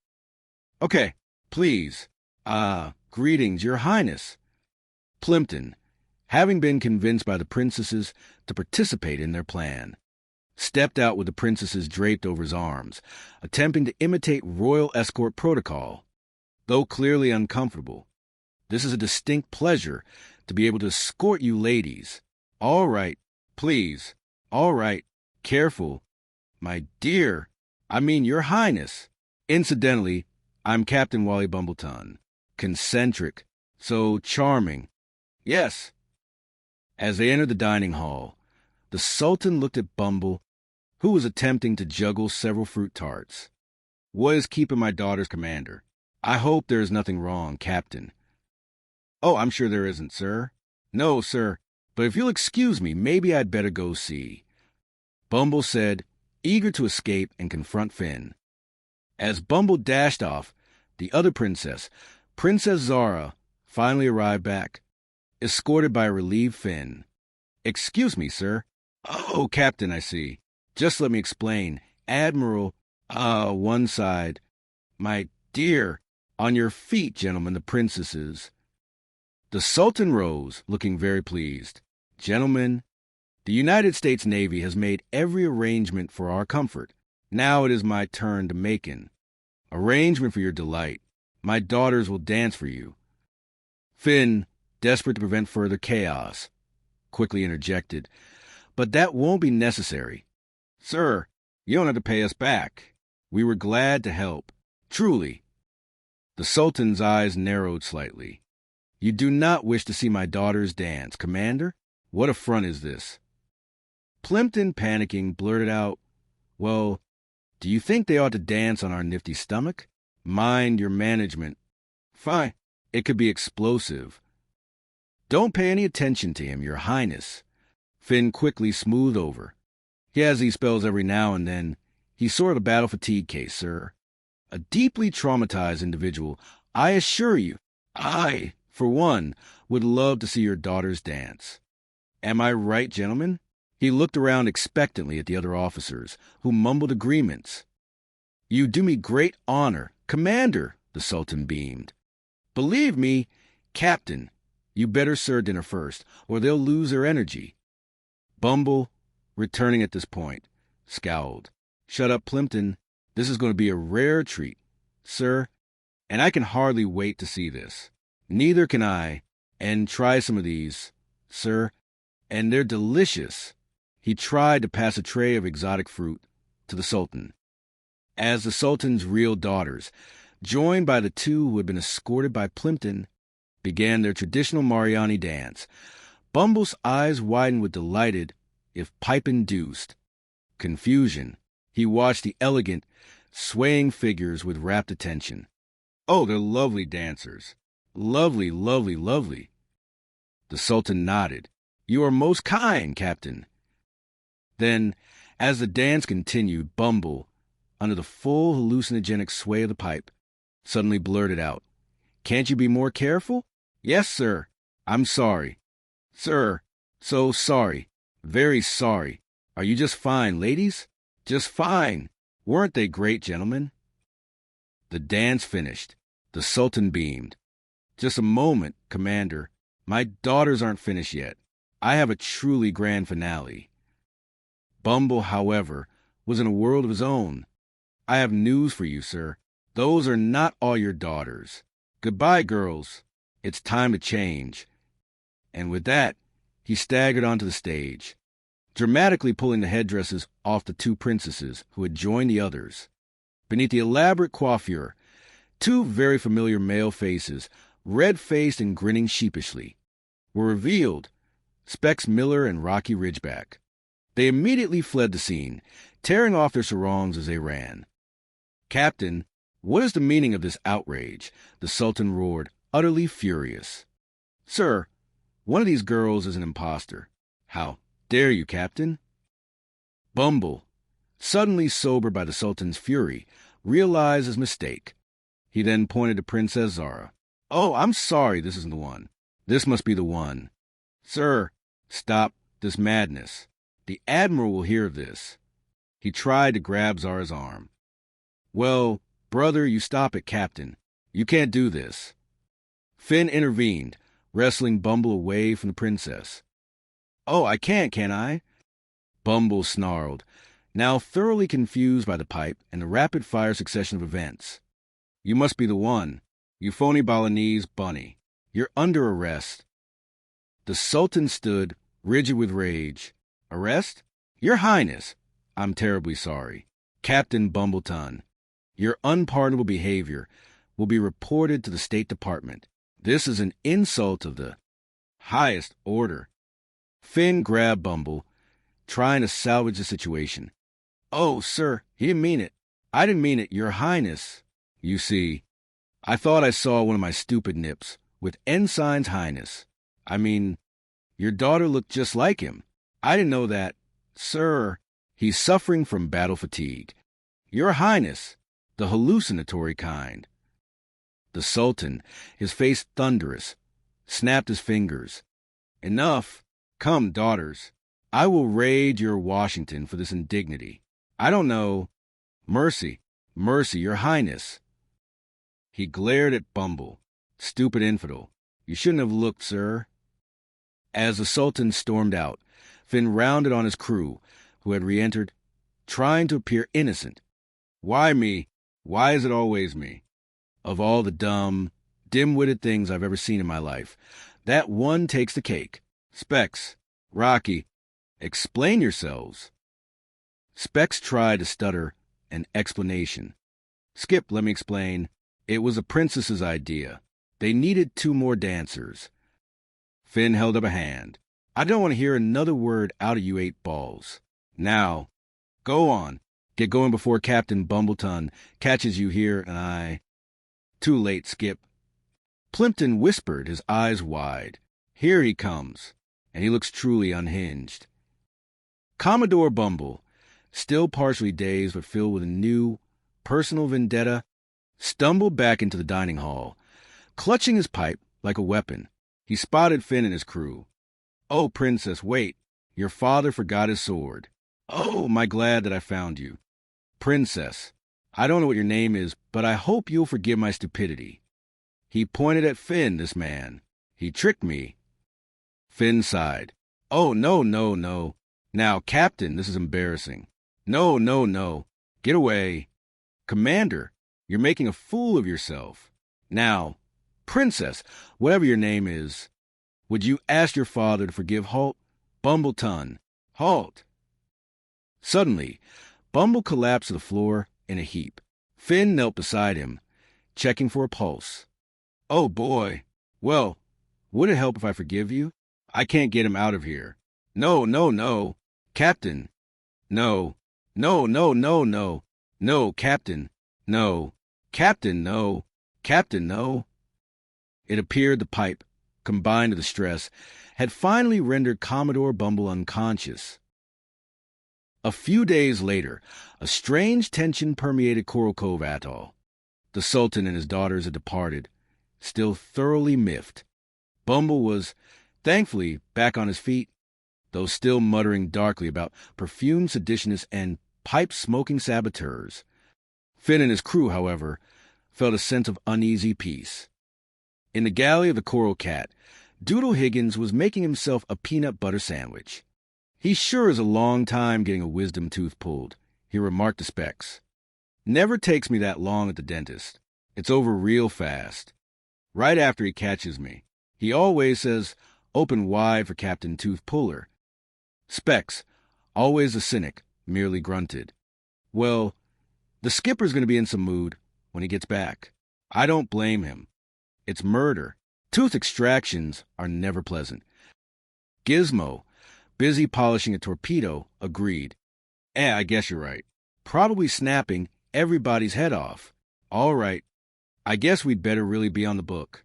He'll have our guts for garters, if we're not up to. Snuff. Suddenly, Finn McGinney appeared, strolling onto the deck, a wide, almost hysterical grin on his face. He held a small, blood-soaked wad of gauze to his cheek. I don't believe him. He just had his tooth pulled. Who's the dentist? Bob Hope. Doodle exclaimed, utterly confused by Finn's apparent cheerfulness. Finn burst into peals of uncontrollable laughter, which sounded vaguely maniacal. "He needs a skip." "Why so happy, Skip? What did you do? Bite the dentist's finger?" "I told him I wanted a painless extraction." "Happy? Are you kidding?" Finn choked out between gasps of laughter, his voice hoarse. "I'm in agony, the worst pain of my life, and it's hilarious." He leaned against the bulkhead, shaking with suppressed giggles. Plimpton, rushing forward, looked concerned. "The doctor's a new painkiller, Skip, not your nitrous oxide." "Fin gigueur incontrôlable." "Yeah, that's it, Pip. Hey, yeah, that's that laughing gas jazz.